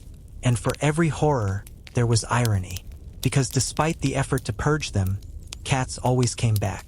Sometimes literally days later, Parisians would wake up to find a new litter in their courtyard, staring up with that mix of contempt and entitlement only cats can pull off. Even officials couldn't keep them away. A police report from 1788 complains that certain felines have reclaimed the station pantry and refuse eviction, despite repeated broomings. The revolution hadn't started yet, but the cats were clearly feeling rebellious. By the 1790s, some districts quietly gave up the fight. A kind of truce was reached. Cats would be allowed, so long as they didn't howl at night or steal from the fishmongers. An ordinance from 1795 states that cats of a gentle disposition shall not be molested, unless provoked or found carrying contraband. Yes, that's the actual language. As if the city had finally accepted they were dealing with an underground feline mafia. But perhaps the strangest part? In all this drama, all this noise, the cats themselves remained cats. Aloof, detached, observant. They didn't hold grudges. They didn't plot revenge, as far as we know. They simply adapted. When humans changed their tune, the cats were already 3 steps ahead, curled back up on warm roofs, licking their paws like nothing had happened. You pass a bookstore now, its windows fogged from the inside. A small sign swings gently above the door. Librairie du Chat Noir. There's a cat-shaped brass door knocker. You're not surprised. It feels almost required at this point. One last story dances through your mind as you stop to look. It's from the winter of 1799, right after Napoleon staged his coup. A young courier, terrified and lost, claims he was followed for miles by a one-eyed tabby who seemed to guide him through barricades, checkpoints, and finally to safety in Montmartre. He tried to find it later, never did. But every year on that night, he left a saucer of milk at the gate. Because in his words, whatever it was, it got me through. You believe him. Cats don't need medals. They don't ask for recognition. But if there's ever been a class of creature that thrives on navigating the edge between chaos and comfort, between firelight and shadows, it's them. And if there's ever been a city made for their quiet defiance, it's Paris. Now you drift westward, toward the Seine, as if drawn by an invisible leash of moonlight. It's quiet now. Paris slumbers, and you imagine a city soft with breath, rooftops breathing gently under the weight of years. And somewhere in that silence, a paw pads across a windowsill, unnoticed. Your final chapter lands you in the heart of the revolution, both literal and metaphorical. Because as the 18th century crawled to its dramatic close, cats were not just vermin or vigilantes. They became unexpected symbols. Yes, believe it or not, in revolutionary pamphlets and underground art, the image of the cat starts to slip into political metaphor. Historians still argue whether this was deliberate satire or accidental branding. But the cats of Paris became stand-ins for the sly, the watchful, the uncaged. There's one cartoon, published anonymously in 1793, showing a cat batting at a crown, while rats labeled nobility, clergy, and monarchy scatter. The caption reads, "She sees all and forgets nothing." A bit dramatic? Maybe. But then again, isn't that exactly how cats operate? The revolution, of course, changed everything and nothing. Power shifted, palaces fell, but the alleys stayed the same. The fish scraps still smelled good, the mice still squeaked, and the cats still kept score. Interestingly, as revolutionary governments rose and fell, some officials began to protect cats again, at least in writing. A decree from the Directory period mentions, "Domestic felines of utility shall not be harmed without cause." Again, you're looking at a city dancing in circles. Purge, protect, forget, repeat. Meanwhile, art and literature began leaning in. Writers like Restif de la Bretonne painted cats as survivors, mysterious muses who knew the truth about everyone but told no one. Painters captured them not as pets but as icons of domestic rebellion, those who claimed their own space even in a world in flames. One quirky footnote: in 1799, a short-lived Parisian theater staged Les Chats de la Bastille, a surreal allegory in which the feline residents of Paris storm a fortress guarded by rabid dogs. It closed in a week, mostly because the live cats used on stage refused to cooperate. Some say that was the most honest review the show could get. You glance up at a second-floor balcony. There's a flower pot, tilted just so. A pair of glowing eyes blink lazily at you from behind a curtain. See? Still here. Still watching. As the 18th century gave way to the 19th, the role of cats shifted again. Victorian values began to nibble at French society.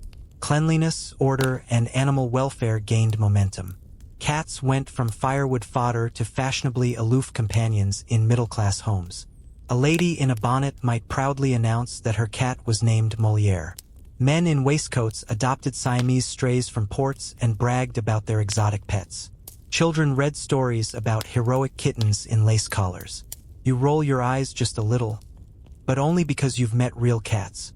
The alley bruisers who survived purges and fires probably had thoughts about those frilly narratives. Still, they adapted. Again, a Parisian proverb from the early 1800s goes, "He who feeds the cat must accept the stare." You like that? Feels accurate. And so the population crisis solved itself not by violence, but by evolution. Sterilization programs didn't really emerge until the 20th century, but natural attrition and better trash management slowed reproduction. As people came to view cats less as infestations and more as companions, or at least co-workers in mouse control, the balance began to hold. It's not a clean ending.